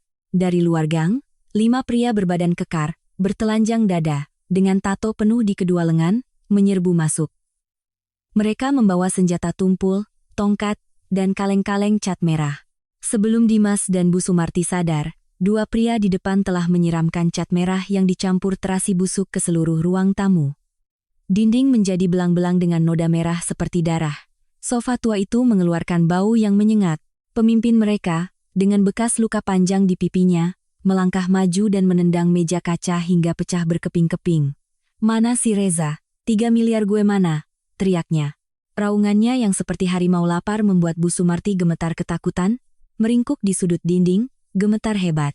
Dimas, yang selalu menepuk dada mengaku sebagai pilar keluarga, kini berlutut di lantai yang penuh pecahan kaca, kedua tangannya menyembah-nyembah. "Iya, Bang. Adik saya kabur, saya belum ketemu. Uangnya, keluarga saya lagi usahain. Mohon, Bang. Kasih waktu seminggu lagi, saya janji akan bayar lunas pokok sama bunganya." Si pemimpin preman itu menyeringai. Sepatu botnya menginjak keras tangan Dimas yang sedang menyembah, membuat Dimas menjerit kesakitan. "Seminggu lagi? Lo pikir duit gue daun kering? Gue kasih tahu ya, jam 5 sore ini gue nggak lihat 3,5 miliar ingat, bunga berbunga jadi 3,5 miliar kalau gue nggak lihat duitnya, gue kirim tangan kanan si Reza ke emak lo ini. Dan rumah ini, gue ancurin sampai nggak bersisa." Selesai bicara, ia mencabut sebilah golok dari pinggangnya, menancapkannya dalam-dalam ke lemari kayu. Para preman itu tertawa terbahak-bahak, meludah ke lantai, lalu pergi, meninggalkan kekacauan busuk dan kengerian yang luar biasa bagi ibu dan anak itu. Keheningan yang mematikan kembali menyelimuti rumah itu. Bu Sumarti menatap puing-puing, menatap cat merah darah yang mengekotori foto almarhum suaminya di atas meja altar, hatinya terasa sakit. Reza adalah buah hatinya, anak yang ia manjakan sejak kecil. Hanya karena judi, kini nyawanya di ujung tanduk, dan keluarga ini akan hancur berantakan. Ia bangkit, menarik kerah baju Dimas, sambil menangis dan memukul-mukul dada putranya. "Kamu kan kakaknya, cari si Larasati ke sini." Paksa dia keluarkan sertifikat itu. Dia jadi direktur, 3,5 miliar itu cuma uang receh buat dia. "Kamu pengecut banget sih, Dimas." Dimas menepis tangan ibunya, berteriak frustrasi. "Gimana mau maksa? Dia udah nyuruh satpam nyeret aku keluar. Dia udah nggak anggap keluarga ini apa-apa lagi. Dia udah tahu semua soal Reza yang berjudi, dia nggak akan pernah kasih uang." Mendengar itu, mata Bu Sumarti yang sudah keruh karena menangis, tiba-tiba memancarkan kilatan licik dan nekat. Dalam pikiran sempit orang-orang dengan mentalitas kampung, harga diri orang yang punya jabatan tinggi sangatlah rapuh. Ia berpikir, Larasati sekarang jadi direktur besar, di bawahnya ada ratusan karyawan, rekan bisnisnya orang-orang kaya. Jika ia, seorang ibu mertua tua, datang ke kantor pusat, berguling-guling menangis, menyebarkan berita bahwa menantunya tidak berbakti, merampas aset, dan membiarkan keluarga suami mati kelaparan, pasti Larasati karena takut kehilangan muka, takut jabatannya terancam, akan dengan patuh mengeluarkan uang untuk membungkamnya. "Betul," Bu Sumarti menepuk pahanya. "Kamu nggak bisa, biar mama yang lakuin." Makin tinggi jabatannya, makin takut dia sama skandal. "Aku ini ibu mertuanya, aku datang ke sana pura-pura jadi korban. Aku nangis-nangis teriak-teriak, lihat aja dia berani diam saja nonton aku mati. Kalau dia nggak kasih uang, aku minum racun tikus di lobi kantornya, biar dia nanggung nama buruk seumur hidup. Kehilangan jabatan, kehilangan kerja, lihat dia masih bisa sombong atau enggak." Meskipun Dimas melarang, Bu Sumarti mengambil pakaian paling lusuh dari lemari, sengaja mengacak-acak rambutnya yang sudah memutih, agar terlihat menyedihkan. Ia bahkan dengan hati-hati memasukkan sebotol kecil herbisida yang telah diencerkan ke dalam saku, bersiap untuk drama paling epik dalam hidupnya. Pukul 3 sore, terik matahari musim kemarau masih menyinari kaca biru gedung 30 lantai itu. Bu Sumarti naik ojek ke depan lobi perusahaan. Melihat gedung yang megah, hatinya sedikit gentar, tetapi mengingat nasib tangan Reza, mengingat utang 3,5 miliar, yang akan menghancurkan rumahnya, ia menggigit bibir, mengumpulkan semua keberanian, dan menyerbu masuk melalui pintu kaca otomatis. Satpam lobi melihat seorang wanita tua berpakaian lusuh dengan gelagat aneh masuk, segera menghampiri dan menghentikannya. "Maaf, Bu, cari siapa ya? Apa sudah ada janji?" Hanya menunggu itu, Bu Sumarti langsung melepaskan kedua tangannya, menjatuhkan diri ke lantai marmer yang berkilauan. Ia mulai berguling-guling, kedua tangannya memukul-mukul lantai, dan meraung-raung menangis dengan sangat dramatis. Suara melengkingnya menggema di seluruh lobi yang luasnya ribuan meter persegi itu. Tolong, tolong. Ya Tuhan, adakah yang bisa mengerti penderitaan orang tua ini? Saya banting tulang membesarkan menantu, sekarang dia jadi direktur, tinggal di rumah mewah, hidup enak, tapi dia tega merampas aset keluarga saya. Dia bersekongkol dengan orang luar untuk menjerumuskan anak saya ke dalam kematian. Larasati. Kenapa kamu begitu kejam, nak? Kamu mau melihat ibu mertuamu ini mati baru kamu puas? Pemandangan itu sangat kacau. Karyawan yang berlalu lalang, klien yang datang untuk bertransaksi, bahkan mitra bisnis asing, semuanya berhenti dan menatap heran wanita yang menangis histeris di tengah tempat yang begitu mewah. Bisik-bisik mulai terdengar dari segala penjuru, tatapan penasaran mulai tertuju pada Bu Sumarti. Satpam melihat situasi menjadi serius, segera mendekat untuk membantunya berdiri. Bu, tenang Bu. Ada masalah apa? Tolong bicarakan baik-baik. Ibu tidak boleh membuat keributan di sini, mengganggu. Tetapi Bu Sumarti seperti lintah yang menempel erat di lantai. Ia menepis tangan Satpam, merogoh sakunya, mengeluarkan botol herbisida palsu, mengangkatnya tinggi-tinggi di atas kepala, dan berteriak histeris. Jangan dekati aku. Siapapun yang menyentuhku, aku akan minum racun ini sekarang juga biar perusahaan kalian kena sial. Panggil Larasati, direktur kalian itu, turun ke sini. Panggil menantuku yang tidak berbakti itu turun.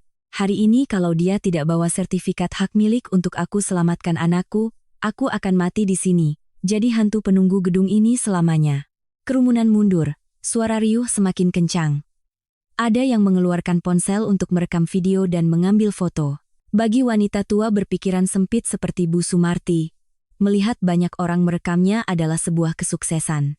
Ia semakin keras menangis, mengarang berbagai macam dosa dan menimpakannya padaku, mengubahku menjadi monster berdarah dingin yang kejam merampas harta keluarga suami untuk membiayai simpanannya.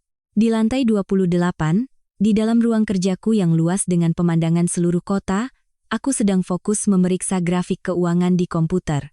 Asistenku, Andi, mengetuk pintu dan masuk, wajahnya sedikit tegang. Bu, di lobi ada seorang wanita tua yang mengaku sebagai ibu mertua ibu, sedang menangis-nangis dan membuat keributan, membawa botol racun serangga mengancam akan bunuh diri. Dia menyebarkan rumor tidak benar yang sangat merusak citra perusahaan dan reputasi pribadi ibu. Tim keamanan meminta arahan dari ibu untuk menanganinya. Aku berhenti mengetik, perlahan bersandar di kursi kulit asli. Sudut bibirku menyunggingkan senyum sinis, dingin, dan penuh penghinaan. Memang benar, buah jatuh tidak jauh dari pohonnya. Anaknya datang membuat onar, ibunya datang membuat drama. Mereka benar-benar berpikir aku akan karena malu lalu berlutut meminta maaf dan menyerahkan uang? Sungguh menyedihkan, tidak perlu tim keamanan. Kamu ikut saya, kita turun ke sana. Biar saya pribadi yang memberinya pelajaran tentang harga diri dan hukum. Aku berdiri, mengenakan blazer hitam yang penuh wibawa, melangkah keluar dari ruangan. Sepatu hak tinggiku mengetuk lantai dengan irama yang tegas dan kuat, irama seorang penguasa permainan. Pintu lift terbuka di lobi. Kerumunan yang mengelilingi Bu Sumarti sontak menyingkir, membentuk jalan yang lapang. Semua bisikan berhenti, suasana mendadak menjadi hening dan hikmat saat sang direktur keuangan senior muncul. Aku melangkah mendekat, berdiri sekitar 2 meter dari tempat Bu Sumarti terbaring di lantai. Aku melipat tangan di dada, mataku menatapnya dari atas dengan angkuh. Kontras saat itu sangatlah kejam. Di satu sisi, seorang wanita elegan, berkuasa, bersinar seperti seorang ratu.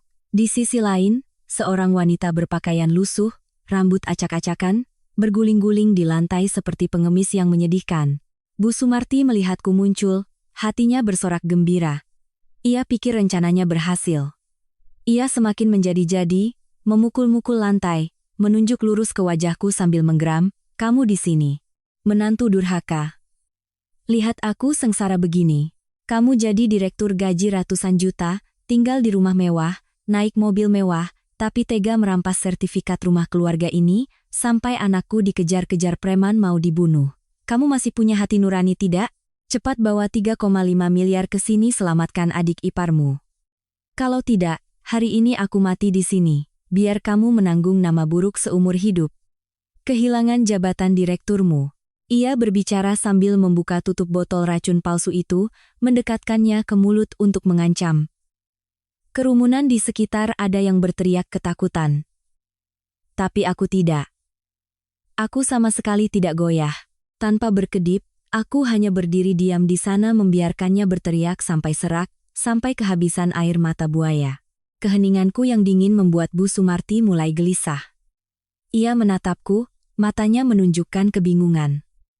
Memegang botol racun di tangannya, diminum tidak bisa, diletakkan juga tidak enak. Ketika aku lihat dia sudah selesai berakting, barulah aku perlahan angkat bicara. Suaraku tidak keras, tidak membentak, tetapi setajam pisau bedah, memotong semua argumen tumpul dari orang yang tidak berpendidikan. Sudah selesai dramanya, Bu? Kalau sudah, hapus air matamu dan dengarkan saya. Aku memberi isyarat pada asistenku, Andi. Ia segera mengeluarkan setumpuk dokumen dari tasnya, mengambil selembar kertas dengan stempel merah dari kepolisian, dan mengangkatnya tinggi-tinggi, agar semua orang bisa melihat. Pertama, kataku dengan lantang, setiap kata menusuk telinga Bu Sumarti. Apartemen yang ibu tuduh saya rampas adalah aset pribadi atas nama saya, yang saya beli dengan hasil jerih payah saya sebelum menikah dengan putra ibu. Hukum melindungi hak milik pribadi saya. Tidak ada hukum manapun yang mewajibkan seorang menantu menjual aset pribadinya untuk membayar utang judi adik iparnya yang pemalas.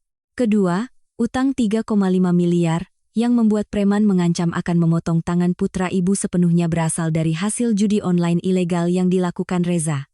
Itu adalah tindak pidana. Ibu sebagai orang tua, bukannya mendidik anak, malah memanjakannya. Lalu dengan licik mencoba menipu dan merampas aset saya untuk diserahkan kepada para preman. Gagal, ibu datang ke tempat kerja saya untuk memeras. Bu Sumarti mendengar itu, seluruh tubuhnya gemetar, botol di tangannya jatuh menggelinding di lantai. Ia tergagap, kakakmu. Kamu fitnah, kapan aku memerasmu? Aku tertawa. Tawa mengejek yang menggema di seluruh lobi. Tidak memeras? Ibu membawa cairan kimia berbahaya, masuk ke kantor perusahaan, menggunakan nyawa ibu untuk mengancam mental saya, memaksa saya menyerahkan 3,5 miliar. Semua orang di sini mendengarnya dengan jelas. Kamera keamanan perusahaan telah merekam setiap gambar, setiap kata-kata ibu. Aku melangkah maju, membungkuk, menatap lurus ke matanya, yang membelalak ketakutan. Tatapanku saat itu begitu dingin, hingga bisa membekukan setiap sel sarafnya. Suaraku memberat, penuh dengan ancaman kekuasaan dan pengetahuan. Saya seorang direktur keuangan. Saya lebih mengerti hukum daripada ibu 1000 kali lipat.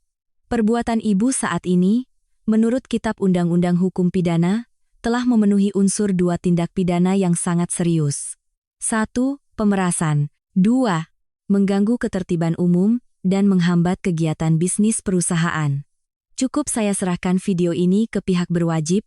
Ibu pikir ibu akan mendekam di penjara berapa tahun untuk drama murahan ini? Ibu mau menghabiskan sisa hidup ibu yang sakit-sakitan ini di dalam penjara, makan nasi cadong. Mendengar kata penjara, Bu Sumarti benar-benar hancur. Topeng kesombongannya, sifat angkuhnya, hancur berkeping-keping di hadapan argumen tajam dan kekuatan hukum. Kebodohannya telah terungkap. Ia sadar, menantu di hadapannya bukan lagi domba yang bisa ia cukur bulunya sesuka hati. Dia adalah serigala pemimpin, pemegang kuasa hidup dan mati, yang bisa dengan mudah menjebloskannya ke penjara hanya dengan satu anggukan. Aku berdiri tegak, membersihkan debu tak kasat mata di blazerku, lalu menoleh ke kepala satpam. Buat laporan kejadian, sita botol cairan itu sebagai barang bukti. Jika dia masih terus berteriak-teriak, segera hubungi polisi sektor terdekat untuk membawanya ke kantor polisi. Sekarang, bersihkan lobi ini. Jangan sampai bau busuk dari kehinaan ini mengganggu suasana kerja semua orang. Siap, Bu Direktur, jawab para satpam serempak. 2 orang satpam mendekat, memegangi ketiak Bu Sumarti dan mengangkatnya. Ia kini lunglai seperti daun pisang kering, tak lagi punya tenaga untuk meronta atau berteriak. Wajahnya pucat pasi, bibirnya bergetar tanpa suara. Ia diseret keluar dari lobi, melewati puluhan tatapan menghina dan mengejek dari kerumunan. Kehinaan dan rasa malu yang luar biasa telah menimpa ibu mertua yang kejam itu. Ia datang dengan tujuan menggunakan tekanan publik untuk merampas hartaku, tetapi pada akhirnya ia justru dengan tangannya sendiri menelanjangi kehinaan dan ketidakberdayaan keluarganya di depan umum. Aku diam-diam menatap sosoknya yang lunglai dan menyedihkan menghilang di balik pintu kaca. Pertarungan drama telah berakhir dengan kemenangan mutlak bagi kekuatan pengetahuan dan keteguhan. Badai sesungguhnya telah menerpa rumah suamiku. Kini mereka tidak punya jalan keluar lagi, tidak punya uang, tidak punya muka. Dan batas waktu dari para preman itu terus berjalan mundur setiap menitnya. Aku tahu, drama terbaik, hukuman paling kejam, masih menanti di depan. Malam ini, mereka akan merangkak datang berlutut di kakiku. Setelah drama memalukan yang gagal total di lobi perusahaan, Bu Sumarti menyeret tubuhnya yang lelah kembali ke rumah, yang dipenuhi bau cat merah dan terasi. Langit mulai gelap, suasana di dalam rumah menjadi begitu pekat dan pengap seperti kuburan. Tak ada yang berbicara satu sama lain. Keheningan menyelimuti setiap sudut. Tapi itu bukan keheningan yang damai, melainkan keheningan menunggu vonis mati. Dimas duduk meringkuk di sudut sofa sobek, kedua tangannya memegangi kepala, matanya kosong menatap jam dinding yang berdetak. Pukul 5 sore, batas waktu yang diberikan para preman telah tiba. Tiba-tiba, dering ponsel Dimas berbunyi nyaring, memecah kesunyian. Dimas terlonjak kaget, ponselnya jatuh ke lantai. Layar menyala, menampilkan sebuah pesan video dari nomor tak dikenal. Dengan tangan gemetar, Dimas mengambil ponselnya dan menekan tombol putar. Bu Sumarti juga bergegas mendekat, ikut menatap. Video singkat itu cukup untuk membuat darah di tubuh mereka berdua membeku. Dalam video yang buram, Reza, anak kesayangan Bu Sumarti, diikat tangannya ke belakang, berlutut di lantai semen yang basah. Wajahnya babak belur, bengkak, dan berlumuran darah. Ia menangis meraung-raung, suaranya tercekat oleh ketakutan yang luar biasa. "Mama, tolong, Ma. Mas Dimas, tolongin aku, mereka mau potong tanganku beneran." Kamera bergetar. Seorang pria bertato menjambak rambut Reza, menariknya ke belakang, sementara tangan lainnya memegang sebilah golok yang mengkilap di dekat pergelangan tangannya. Sebuah suara serak terdengar dingin, "Keluarga lo udah lewat waktu. Gue kirim video ini buat peringatan. Jam 12 malam ini, kalau gue nggak lihat 3,5 miliar di rekening, besok lo tinggal pungut tangan adek lo di tempat sampah." Video berakhir dengan suara klik yang keras. Ponsel terlepas dari tangan Dimas dan jatuh ke lantai. Bu Sumarti menjerit histeris, seperti serigala melolong di malam hari. Ia memukul-mukul dada, menjambak rambutnya, berguling-guling di lantai yang berbau terasi. "Reza, anakku. Mereka bunuh anakku. Dimas, tolong selamatkan adikmu. Dimas, potong saja tanganmu untuk menggantikannya. Jangan biarkan mereka potong tangan adikmu." Ketidaklogisan dan keegoisan seorang ibu dalam kepanikan membuat Dimas marah. Ia balas berteriak, "Aku mau nyelamatin dia pakai apa? Duit nggak ada, rumah belum kejual. Mama yang nyuruh aku ke kantor Larasati, mama yang bikin drama, hasilnya apa? Malu. Sekarang dia yang pegang kendali. Dia biarin kita mati membusuk di sini. Mati membusuk." 3 kata itu seperti seember air es yang menyiram kegilaan Bu Sumarti. Membangkitkan sisa naluri bertahan hidup di saat-saat genting ini. Ketika nyawa putra kesayangannya tinggal hitungan jam, semua harga diri, semua keangkuhan semu seorang ibu mertua hancur berkeping-keping. Ia sadar, satu-satunya orang di dunia ini yang memiliki kekuasaan dan uang untuk menyelamatkan keluarganya dari cengkeraman maut hanyalah satu orang. Yaitu Larasati, menantu yang telah ia usir dan caci maki. Bu Sumarti bangkit, mencengkeram erat tangan Dimas, kuku-kukunya menancap dalam di kulitnya. "Bawa mama ke rumahnya sekarang. Nggak ada cara lain, nak. Mama akan berlutut minta ampun sama dia. Mama akan menyembahnya. Asal dia mau selamatkan Reza, dia suruh mama jadi kerbau, jadi kuda pun mama mau. Cepat pergi, keburu telat." Pukul 11 malam, kota telah terlelap, hanya menyisakan lampu-lampu jalan yang remang-remang menyinari aspal yang basah oleh embun. Kompleks apartemen mewah tempatku tinggal tampak seperti sebuah benteng megah dan kokoh, benar-benar terpisah dari dunia miskin dan kumuh ibu dan anak itu.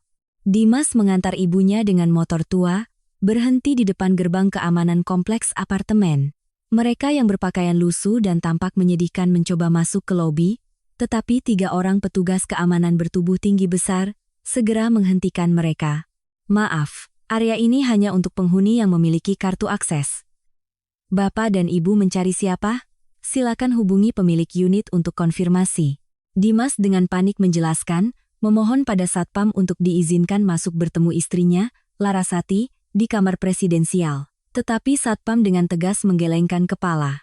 Bagaimana mungkin mereka membiarkan orang-orang dengan penampilan mencurigakan seperti itu masuk ke area eksklusif para elit?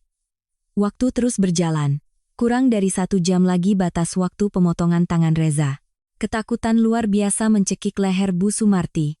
Ia tak peduli lagi dengan harga diri. Ia menjatuhkan kedua lututnya ke lantai batu yang dingin tepat di depan lobi apartemen, kedua tangannya menyembah berulang kali ke arah gedung. Larasati, nak. Mama mohon, Mama sembah kamu nak. Mama salah, Mama tahu Mama salah. Tolong kasihanilah adik iparmu, selamatkan dia. Cuma kamu yang bisa menolongnya, Larasati. Melihat ibunya berlutut, kaki Dimas pun lemas.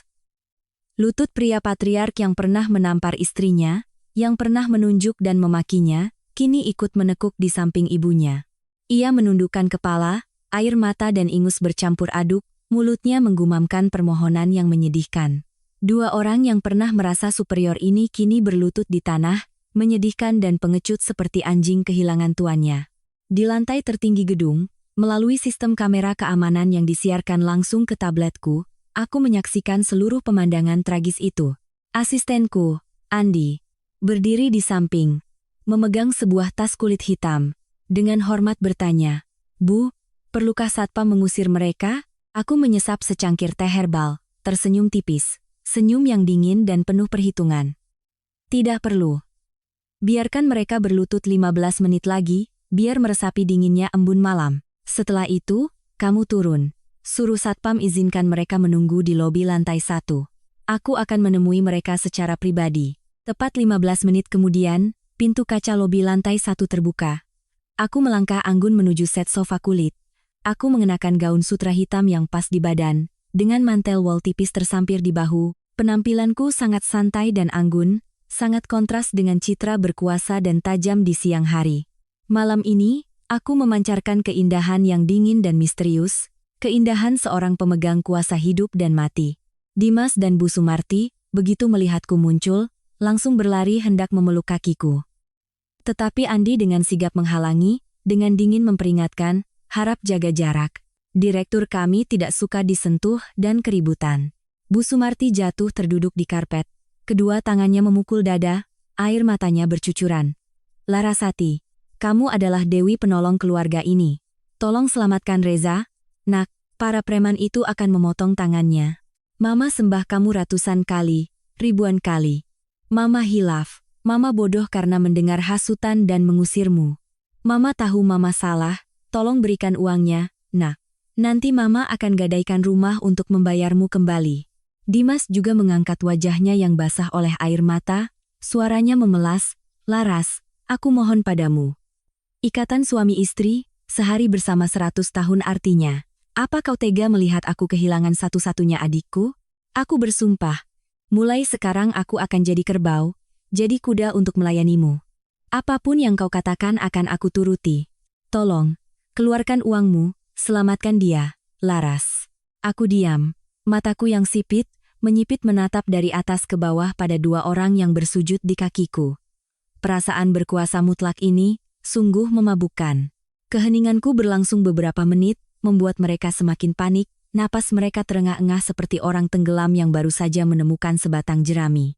Ikatan suami istri sehari bersama 100 tahun artinya?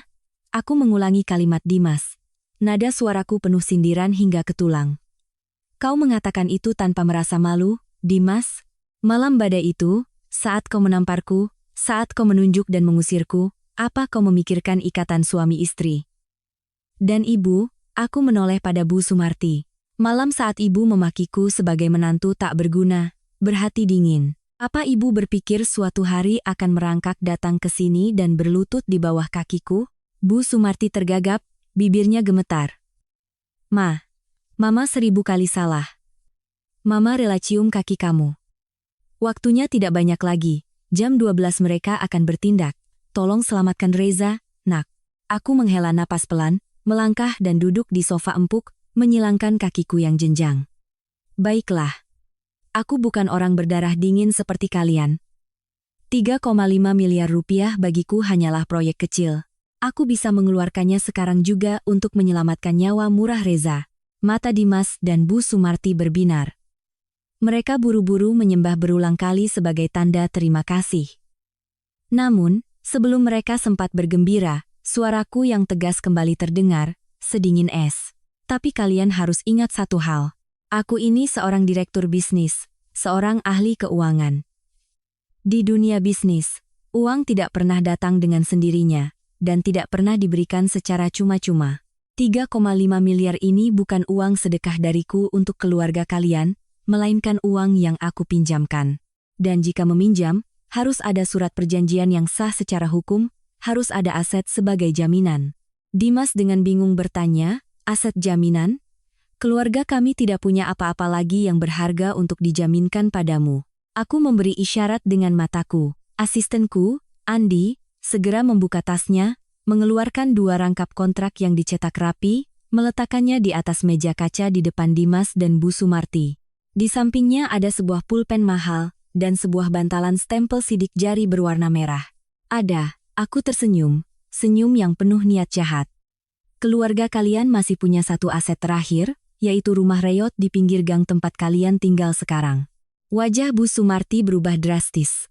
Ia menatapku, matanya menunjukkan kengerian. Kau mau mengambil rumahku? Itu rumah warisan orang tua. Kalau dijual, aku mau tinggal di mana? Aku mengangkat bahu, berpura-pura tidak peduli. Keputusan ada di tangan ibu. Dalam kontrak pinjaman dengan akta notaris ini tercatat dengan sangat jelas. Saya mengeluarkan 3,5 miliar untuk ibu membayar utang Reza. Sebagai gantinya, ibu harus menandatangani surat pengalihan hak atas sertifikat hak milik rumah itu kepada saya dalam bentuk jaminan hak tanggungan. Jika setelah 5 tahun ibu dan putra ibu tidak bisa melunasi utang pokok beserta bunganya yang dihitung sesuai suku bunga bank, maka rumah itu akan sepenuhnya menjadi milik sah saya. Aku berhenti sejenak, menatap lurus ke mata Bu Sumarti, untuk melihat dengan jelas pergulatan batinnya, lalu menambahkan satu pukulan telak. Waktu tinggal 15 menit lagi, sebelum jam 12 malam. Saya tidak memaksa. Ibu tidak tanda tangan juga tidak apa-apa. Silakan bawa nyawa tua ibu ini ke tempat sampah untuk menunggu memungut tangan Reza. Pilihan sepenuhnya ada di tangan ibu. Ruang tunggu itu jatuh dalam keheningan yang mencekam. Suara jarum detik jam yang bergerak seperti palu godam yang menghantam dada Bu Sumarti. Mengalihkan hak milik sertifikat kepada menantunya, itu artinya ia dengan tangannya sendiri, menyerahkan seluruh kendali hidupnya kepada orang yang pernah ia remehkan. Ia akan kehilangan segalanya, menjadi numpang di rumahnya sendiri. Tapi jika tidak tanda tangan, Reza akan cacat seumur hidup. Para preman tidak akan pernah melepaskan keluarganya. 10 menit berlalu, keringat bercucuran di dahi Dimas. Ia menarik tangan ibunya, suaranya memohon tercekat, tanda tangan, Ma, tanda tangan. Uangnya nanti pelan-pelan kita kerja buat bayar. Selamatkan Reza dulu, Ma. Bu Sumarti memejamkan mata, 2 baris air mata keruh mengalir di wajahnya yang tua dan keriput. Ia telah kalah. Kalah telak, kalah menyedihkan di hadapan kecerdasan dan kekejaman menantunya. Dengan gemetar, ia meraih pulpen, goresan tanda tangannya tidak beraturan dan miring di bagian pihak kedua kontrak agunan. Setelah menandatangani, ia menekan ibu jarinya ke bantalan tinta merah, membubuhkan cap di setiap halaman. Dimas juga dengan berat hati mengikuti ibunya, menandatangani surat jaminan utang sebagai penanggung jawab bersama. Asistenku, Andi, dengan cepat mengambil kedua rangkap kontrak, memeriksa dengan teliti tanda tangan dan cap jempol, lalu mengangguk padaku. Semua prosedur hukum sudah lengkap, Bu. Aku menyeringai puas. Aku mengeluarkan ponselku, membuka aplikasi mobile banking premium. Bagus. Sebutkan nomor rekening para penagih itu. Dimas buru-buru membuka ponselnya, membacakan setiap digit angka. Hanya dengan beberapa usapan jari, jumlah uang raksasa 3,5 miliar rupiah telah ditransfer dalam sekejap. 1 menit kemudian, ponsel Dimas menerima pesan dari bos preman. Duit udah masuk. Si Reza ada di perempatan terminal, jemput sana, utang lunas. Melihat pesan itu, Dimas dan Bu Sumarti seolah terlepas dari beban ribuan ton. Mereka berpelukan, menangis sesenggukan. Nyawa telah terselamatkan, tetapi harga yang harus dibayar terlalu mahal. Aku berdiri, merapikan mantelku, menatap ke bawah pada dua manusia menyedihkan yang sedang berpelukan di lantai. Mataku memancarkan kilatan kejam seorang pemenang. Uang sudah ditransfer, nyawa sudah diselamatkan. Mulai detik ini, sertifikat rumah itu milikku. Kalian diizinkan tinggal di sana. Tapi ingat baik-baik, kalian hidup di bawah atap rumahku, makan dan tidur di atas tanahku. Semua aturan di rumah itu mulai besok akan aku yang tentukan. Bersiaplah menyambut kepulanganku. Selesai berkata, aku berbalik melangkah menuju lift, meninggalkan Dimas dan Bu Sumarti yang masih berlutut di lantai dingin. Mereka memegang lembar tanda terima utang di tangan mereka, rasanya seperti memegang vonis mati untuk sisa hidup mereka. Mereka telah dengan tangan sendiri mengalungkan jerat di leher mereka. Dan orang yang memegang ujung tali itu, tak lain adalah wanita yang pernah mereka usir di malam badai. Kontrak hidup dan mati telah ditandatangani, sebuah tatanan baru, sebuah kerajaan matriarki yang penuh hukuman, akan segera didirikan di atas puing-puing keluarga mereka. Keesokan paginya, sinar matahari cerah menyinari atap-atap seng tua di gang sempit itu, tetapi tidak mampu mengusir suasana suram dan muram yang menyelimuti rumah Bu Sumarti. Reza telah dijemput dari sebuah tempat pembuangan sampah di pinggir kota. Ia terbaring lemas di ranjangnya yang reyot, seluruh tubuhnya penuh luka lebam dan bengkak, mulutnya terus merintih kesakitan. Para preman, meskipun sudah menerima uang, sebelum melepaskannya, mereka tetap memberinya pelajaran agar tidak akan pernah lupa. Dimas dan Bu Sumarti semalaman tidak tidur, membersihkan selesai kekacauan dan bau busuk terasi yang ditinggalkan para penagih utang. Namun, bau anyir itu masih menusuk hidung. Tepat pukul 9 pagi, suara klakson mobil terdengar nyaring di depan rumah. Sebuah mobil mewah hitam mengkilap seharga miliaran rupiah perlahan berhenti. Dua pria berjas hitam dengan kacamata hitam turun dan membuka pintu mobil dengan sangat hormat. Aku perlahan melangkah keluar, mengenakan gaun sutra rancangan desainer ternama berwarna putih bersih, memakai kacamata hitam besar yang menutupi separuh wajahku. Di belakangku, sebuah truk kecil membawa perabotan mahal dan koper-koper besar. Aku tidak langsung masuk, melainkan berdiri di halaman sempit, mengangkat tangan menutupi hidung, menunjukkan rasa jijik pada bau busuk yang keluar dari ruang tamu. Dimas mendengar suara gaduh, bergegas keluar. Melihatku, ia membungkuk hormat, kedua tangannya menggosok-gosok gugup. Kamu sudah pulang? Aku dan Mama lagi bersih-bersih, rumahnya agak berantakan. Mohon maklum ya, tunggu sebentar. Aku melepaskan kacamata hitamku, mataku yang tajam seperti pisau menatap wajah pucat dan cekung Dimas. Maklum, aku mengeluarkan 3,5 miliar rupiah bukan untuk masuk ke kandang babi yang penuh bau terasi seperti ini. Aku beri kamu dan ibumu waktu 1 jam. Kalau tidak bersih total, setiap ubin mengkilap, dan bau busuk ini hilang, segera angkat kaki dari rumah ini. Aku akan panggil tukang untuk merobohkannya dan membangun ulang. Selesai bicara, aku memberi isyarat pada dua pengawalku untuk mengambil kursi bersih dan meletakkannya di halaman. Aku duduk, menyilangkan kaki, dan dengan santai memainkan ponsel, tak peduli pada Dimas yang panik berlari ke dalam memanggil ibunya untuk bersih-bersih.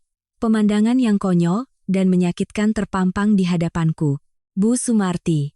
Ibu mertua yang dulu berkacak pinggang menunjuk wajahku dan memakiku tak berguna, kini harus menyingsingkan celana, berlutut di lantai, dan dengan susah payah menggosok setiap noda cat merah. Dimas mengangkat ember demi ember air untuk membersihkan pecahan kaca. Mereka bekerja keras, keringat bercucuran, napas terengah-engah, tetapi tak seorang pun berani mengeluh. Keheningan yang diliputi rasa takut dan kepasrahan telah sepenuhnya menggantikan teriakan angku di masa lalu. Tepat 1 jam kemudian, rumah itu untuk sementara bersih. Aku melangkah masuk, membawa serta wibawa seorang pemilik sejati. Pengawalku dengan cepat membawa masuk perabotan mewah, menggantikan sofa robek yang telah dibuang. Aku duduk dengan angkuh di kursi berlapis kulit premium yang diletakkan di tengah ruang tamu. Di hadapanku, 3 orang berdiri menunduk. Bu Sumarti, Dimas, dan Reza dengan wajah diperban yang baru saja keluar dari kamar. Aku melemparkan salinan kontrak hipotek dan surat utang ke atas meja kaca baru. Suara kertas yang membentur meja, meskipun pelan, membuat mereka bertiga terlonjak kaget. Aku perlahan membuka suara. Suaraku tidak keras tetapi membawa beban ribuan ton. Setiap kata menusuk pikiran mereka. Dengarkan baik-baik. Sejak kalian menandatangani kontrak ini, rumah ini secara hukum telah berada di bawah kendaliku. Kalian berdiri di atas tanahku, menghirup udara di dalam rumahku. Oleh karena itu, aku akan menetapkan kembali seluruh tatanan keluarga ini. Tidak akan ada lagi cerita sedikit kerja banyak makan, tidak ada lagi cerita perusak dimaafkan, dan yang pasti, tidak ada tempat untuk kesombongan dan keangkuhan. Siapapun yang tidak patuh, silakan angkat kaki dan tinggal di kolong jembatan. Mengerti? Bu Sumarti menelan ludah, suaranya gemetar. Iya, mengerti. Mama akan dengarkan semua perintahmu. Pertama, aku mengumumkan dengan tegas, mataku tertuju pada Reza dan Dimas. Utang 3,5 miliar ditambah bunga bank bulanan bukanlah angka yang kecil. Jangan bermimpi aku akan memotongnya dari gaji direkturku. Uangku adalah hasil jerih payahku, bukan daun kering. Mulai besok, Reza dan Dimas, kalian berdua harus bekerja untuk membayar utang padaku. Reza meringis kesakitan sambil memegangi dadanya, merintih dan menangis. Kak Laras, badan saya masih sakit semua, jalan saja susah, bagaimana bisa langsung kerja? Kasihanilah saya, Kak, beri saya istirahat sebulan biar sehat dulu, nanti saya cari kerja. Istirahat?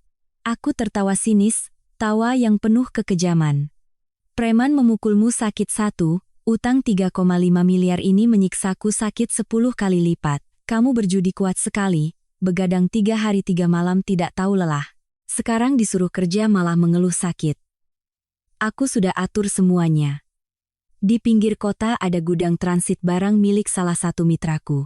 Besok, jam 5 pagi, kalian berdua harus sudah ada di sana, bekerja sebagai kuli panggul, 12 jam sehari, tanpa hari libur.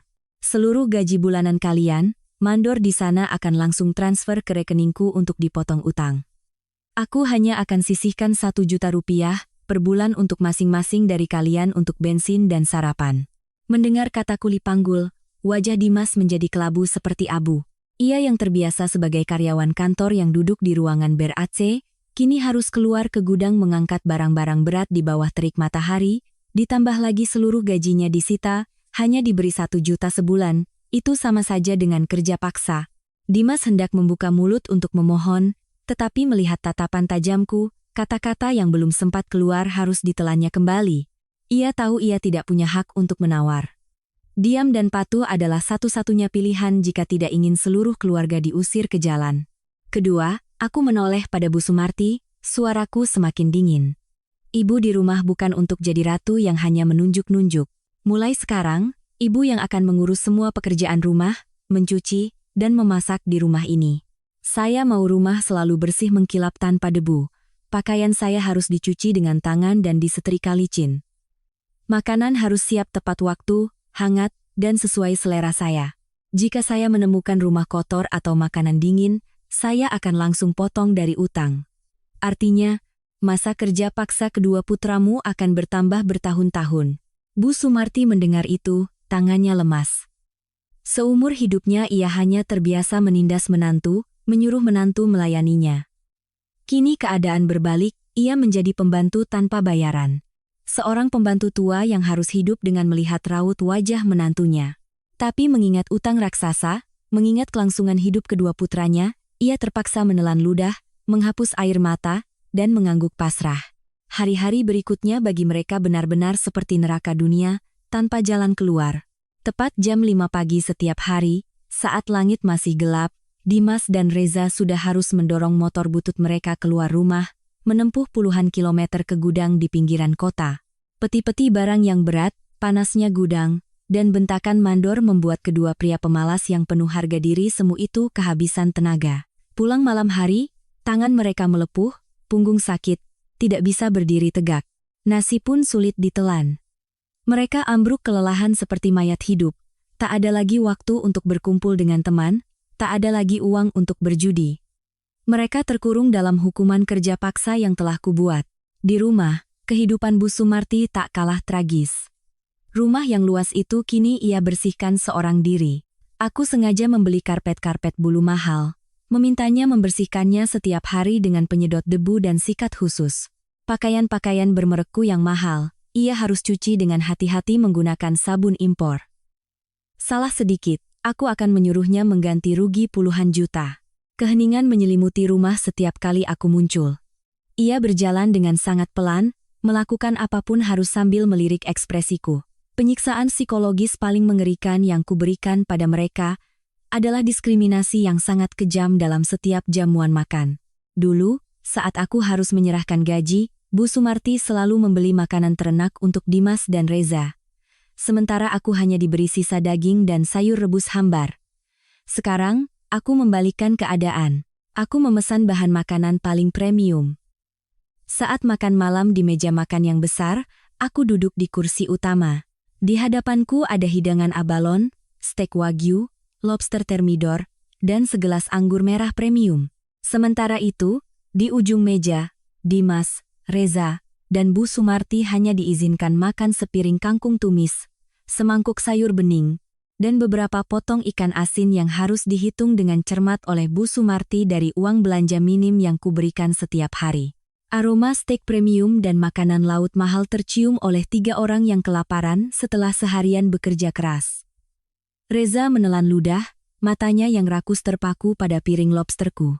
Dimas menunduk, mengunyah nasi hambarnya. Air mata kepahitan dan penyesalan diam-diam jatuh ke dalam mangkuk nasinya, bercampur dengan keringat. Bu Sumarti mengunyah nasi tanpa berani bersuara, sesekali menyeka air mata tuanya. Tak seorang pun dari mereka berani mengambil sepotong makanan lezat, tak seorang pun berani meminta, karena mereka tahu, satu keluhan saja, hukumannya akan jauh lebih kejam. Aku dengan anggun memotong sepotong steak yang lembut, perlahan memasukkannya ke mulut. Aku menikmati rasa lezat makanan itu, sekaligus menikmati kepedihan 3 orang yang duduk di hadapanku. Keheningan mereka saat ini bukan lagi keheningan sombong dari orang-orang yang menindas yang lemah. Itu adalah keheningan para budak, para debitur yang tidak akan pernah bisa mengangkat kepala.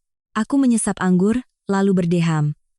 Mereka sontak terkejut, berhenti mengunyah, serempak menatapku dengan ketakutan. Bagaimana? Aku tersenyum tajam. Makanan hari ini enak, kalau terlalu asin, minum saja air putih yang banyak. Makan yang kenyang. Tidur yang nyenyak, besok kerja yang benar biar target tercapai. Kalau mandor lapor kalian tidak capai target, aku akan potong uang belanja sayur untuk besok. Iya Bu, kami mengerti.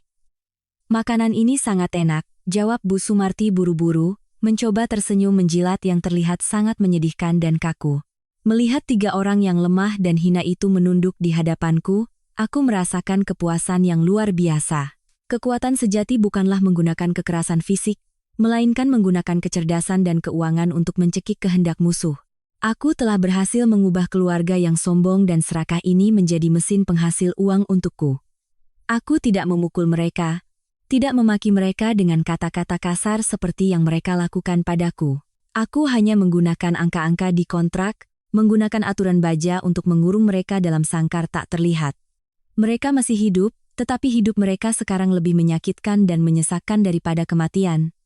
Tatanan baru telah ditegakkan, dan di kerajaan ini, akulah penguasa yang sesungguhnya, yang selamanya takkan tergoyahkan. Waktu berlalu, tak terasa sudah setengah tahun sejak malam penentuan, saat aku melemparkan kontrak hidup mati itu. Setengah tahun bukanlah waktu yang lama bagi kehidupan seseorang, tetapi bagi keluarga Dimas, itu adalah 1 abad penderitaan. Sebuah hukuman seumur hidup, tanpa tanggal pembebasan. Rumah reot itu kini telah kurenovasi interiornya, mengubahnya menjadi ruang hidup yang mewah dan nyaman, tak kalah dengan apartemen kelas atas. Tetapi kemewahan itu bukan untuk mereka, itu diciptakan hanya untuk melayani satu-satunya ratu, yaitu aku. Kehidupan keluarga kini berjalan dalam tatanan disiplin baja, presisi, dan kejam hingga ke setiap detiknya. Setiap pagi, tepat pukul 4.30, aku tak perlu lagi alarm. Suara gemeretak dari dapur Bu Sumarti sudah menggantikannya. Ia harus bangun sebelum ayam berkokok, sibuk di dapur menyiapkan sarapan mewah dan bergizi untukku sesuai menu yang telah kutentukan malam sebelumnya. Sup sirip ikan hiu, bubur abalon, tim burung merpati, menu sarapan ala kerajaan. Pukul 5. Dimas dan Reza dengan lunglai mendorong motor butut mereka keluar gerbang. Penampilan mereka kini begitu menyedihkan hingga tak ada yang bisa mengenali citra angkuh dan sombong di masa lalu. Dimas kurus kering, kulitnya menghitam terbakar matahari di gudang. Tangannya yang dulu hanya tahu mengetik keyboard kini kapalan dan berdarah karena mengangkat barang-barang berat. Reza bahkan lebih parah. Punggungnya sedikit membungkuk. Luka-luka dari pukulan para preman setiap kali cuaca berubah akan terasa nyeri hingga ke tulang. Tapi sakit pun harus ditahan, demam pun harus dipaksakan bekerja. Karena mereka tahu, mandor di gudang adalah orangku. Setiap kemalasan atau mangkir akan dicatat, dan langsung dipotong dari utang pokok 3,5 miliar yang setiap hari terus berbunga.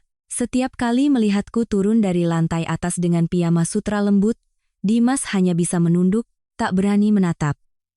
Harga diri seorang pria patriarkis telah hancur lebur di bawah kenyataan pahit. Ia dengan diam menyalakan motor, mengantar adiknya menembus kabut pagi, memulai hari kerja paksa dengan keringat dan air mata. Sedangkan aku, dengan santai duduk di meja makan, menikmati sarapan hangat yang disajikan oleh ibu mertua yang pernah menghinaku. Bu Sumarti berdiri dengan sopan di sudut, kedua tangannya terkulai, menunggu komentarku. Jika supnya sedikit terlalu asin, aku hanya perlu sedikit mengernyitkan dahi. Ia langsung gemetar, buru-buru meminta maaf dan secara otomatis memotong uang belanjanya sendiri. Ia telah sepenuhnya dijinakkan, menjadi pembantu tanpa bayaran yang hidup, dalam ketakutan diusir ke jalan. Pukul 7 pagi. Mobil mewah dengan sopir pribadi datang menjemputku bekerja. Aku melangkah keluar rumah dengan gaya seorang CEO sejati, mengenakan koleksi busana edisi terbatas, membawa tas bermerek yang harganya setara dengan seluruh sertifikat rumah mereka. Aku berjalan dengan angkuh, meninggalkan di belakang tatapan iri dan cemburu dari seluruh tetangga di gang sempit itu. Di perusahaan, aku adalah direktur yang disegani, mengelola proyek-proyek ratusan miliar. Karierku melesat, penampilanku semakin mempesona. Kekuasaanku membuktikan kepada seluruh dunia bahwa ketika seorang wanita melepaskan kepasrahan buta, ia bisa bersinar begitu terang hingga membutakan mata mereka yang pernah meremehkannya. Banyak teman dekat yang mengetahui kebenaran pernikahanku bertanya, mengapa aku tidak bercerai saja, mengusir mereka ke jalan untuk mencari kebahagiaan baru. Mengapa aku harus mengurung diri di rumah yang sama dengan orang-orang sampah itu? Setiap kali ditanya seperti itu, aku hanya menyesap teh dan tersenyum sinis. Cerai? Mengusir mereka? Itu terlalu mudah dan terlalu berbelas kasihan. Kematian yang cepat tidak akan pernah sesakit siksaan yang perlahan. Jika aku bercerai, Dimas dan Bu Sumarti akan bebas. Mereka akan menyewa kamar kos murah, dan kembali hidup seperti katak dalam tempurung. Tidak, aku ingin mereka hidup di rumah mereka sendiri tetapi dengan status menumpang. Aku ingin setiap hari mereka membuka mata. Mereka harus menghadapi utang yang menumpuk, harus banting tulang bekerja, untuk menyerahkan uang padaku.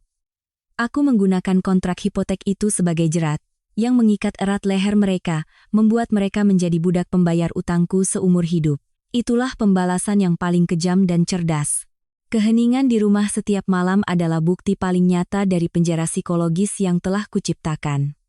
Pukul 8 malam, saat aku pulang setelah pesta mewah dengan rekan bisnis, rumah selalu bersih tanpa debu. Bu Sumarti telah menyiapkan air rendaman daun sirih untuk mandiku, piyama telah disetrika rapi di tempat tidur. Dimas dan Reza juga baru pulang dari kerja kuli, badan mereka kotor dan bau. Mereka hanya diizinkan mandi dengan sabun murah di kamar mandi Reyot di belakang, sama sekali tidak boleh menginjakkan kaki di area kamar mandi mewahku.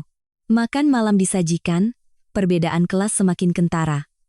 Aku menikmati hidangan mewah, sementara mereka menyeruput kuah sayur bening yang hambar. Tak ada yang bicara.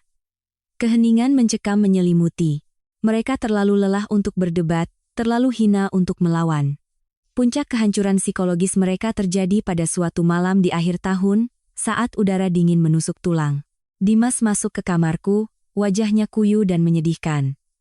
Ia tak lagi berani memanggilku istri, tak lagi berani menyebut dirinya aku. Ia berlutut di atas karpet bulu mahalku, suaranya serak tercekat memohon. Larasati, saya mohon, lepaskan saya. Setengah tahun ini, saya hidup lebih buruk dari anjing. Tangan dan kaki saya sudah hancur. Adik saya sudah batuk darah. Ibu saya setiap hari menangis sampai matanya bengkak. Tolong, buatkan surat cerai. Ambil saja rumah ini, usir kami ke jalan juga tidak apa-apa. Biarkan kami jadi pengemis juga tidak apa-apa, asal lepaskan kami dari kontrak kerja paksa ini, saya mohon padamu. Melihat pria yang pernah menamparku, yang pernah dengan kejam mengusirku di malam badai, kini bersujud di kakiku, memohon untuk diceraikan, memohon untuk menjadi pengemis, aku merasakan kepuasan luar biasa. Aku menutup majalah mode, menatap dari atas ke bawah pada sosok yang menyedihkan itu. Suaraku sedingin salju di musim dingin. Mas Dimas, kau pikir semuanya sesederhana itu? Surat cerai bisa aku tanda tangani sekarang. Tapi kontrak utang piutang dengan akta notaris tidak akan pernah bisa dibatalkan oleh selembar kertas cerai. Kau dan keluargamu berutang padaku 3,5 miliar pokok ditambah bunga bank yang terakumulasi selama setengah tahun. Dikurangi dengan hasil kerja keras kalian yang tak seberapa itu, totalnya sekarang sudah hampir 4 miliar. Rumah ini, jika dijual cepat, paling hanya laku kurang dari 2 miliar. Meskipun rumah disita, kau dan Reza masih berutang 2 miliar padaku. Aku berhenti sejenak agar angka-angka nyata itu menusuk angan-angannya untuk lari. Semuanya diatur sesuai hukum yang berlaku. Jika kau ingin berhenti jadi kuli, jika kau ingin jadi pengemis di jalan, silakan. Besok aku akan ajukan gugatan ke pengadilan. Hukum akan menyita rumah kalian. Sisa utang 2 miliar itu, jika kalian tidak mampu bayar, bersiaplah untuk masuk penjara. Pasal penipuan, penggelapan aset, dan mangkir dari utang. Tidak ada akhir yang bahagia untukmu, Mas Dimas. Dimas mendengar itu, tubuhnya ambruk seperti tumpukan lumpur. Harapan terakhir untuk bebas telah kupadamkan tanpa ampun. Ia menutupi wajahnya dan meraung seperti anak kecil. Tangisan ketidakberdayaan, penyesalan yang terlambat. Bu Sumarti yang mengintip dari luar pintu, juga menundukkan kepala ke dinding, menangis tanpa suara. Mereka telah menggali lubang yang terlalu dalam. Dan sekarang, mereka terkubur di dalam lubang hitam keputusasaan itu sendiri. Kehidupan terus berjalan. Aku tak perlu marah, tak perlu memaki. Aku mengendalikan seluruh keluarga mereka dengan akal sehat yang tajam, sikap dingin, dan angka-angka keuangan yang kejam. Aku menikmati puncak karier, kecantikan yang bersinar, dan kebebasan mutlak dalam pernikahan di mana aku memegang kendali penuh atas hidup dan mati mereka. Mereka pernah menghinaku karena miskin, kini mereka harus menggunakan darah dan air mata untuk melayaniku. Mereka pernah menginjak-injak harga diri seorang wanita, kini mereka harus membayarnya dengan kepatuhan dan kehinaan seumur hidup. Tatanan baru telah sekokoh batu. Kerajaan matriarkiku telah menghancurkan semua sifat patriarkis, semua keserakahan kotor. Di kerajaan ini, akulah hukum, akulah hakim. Dan mereka, para antagonis bodoh, selamanya terkurung dalam keheningan penderitaan, tak akan pernah melihat matahari kebebasan.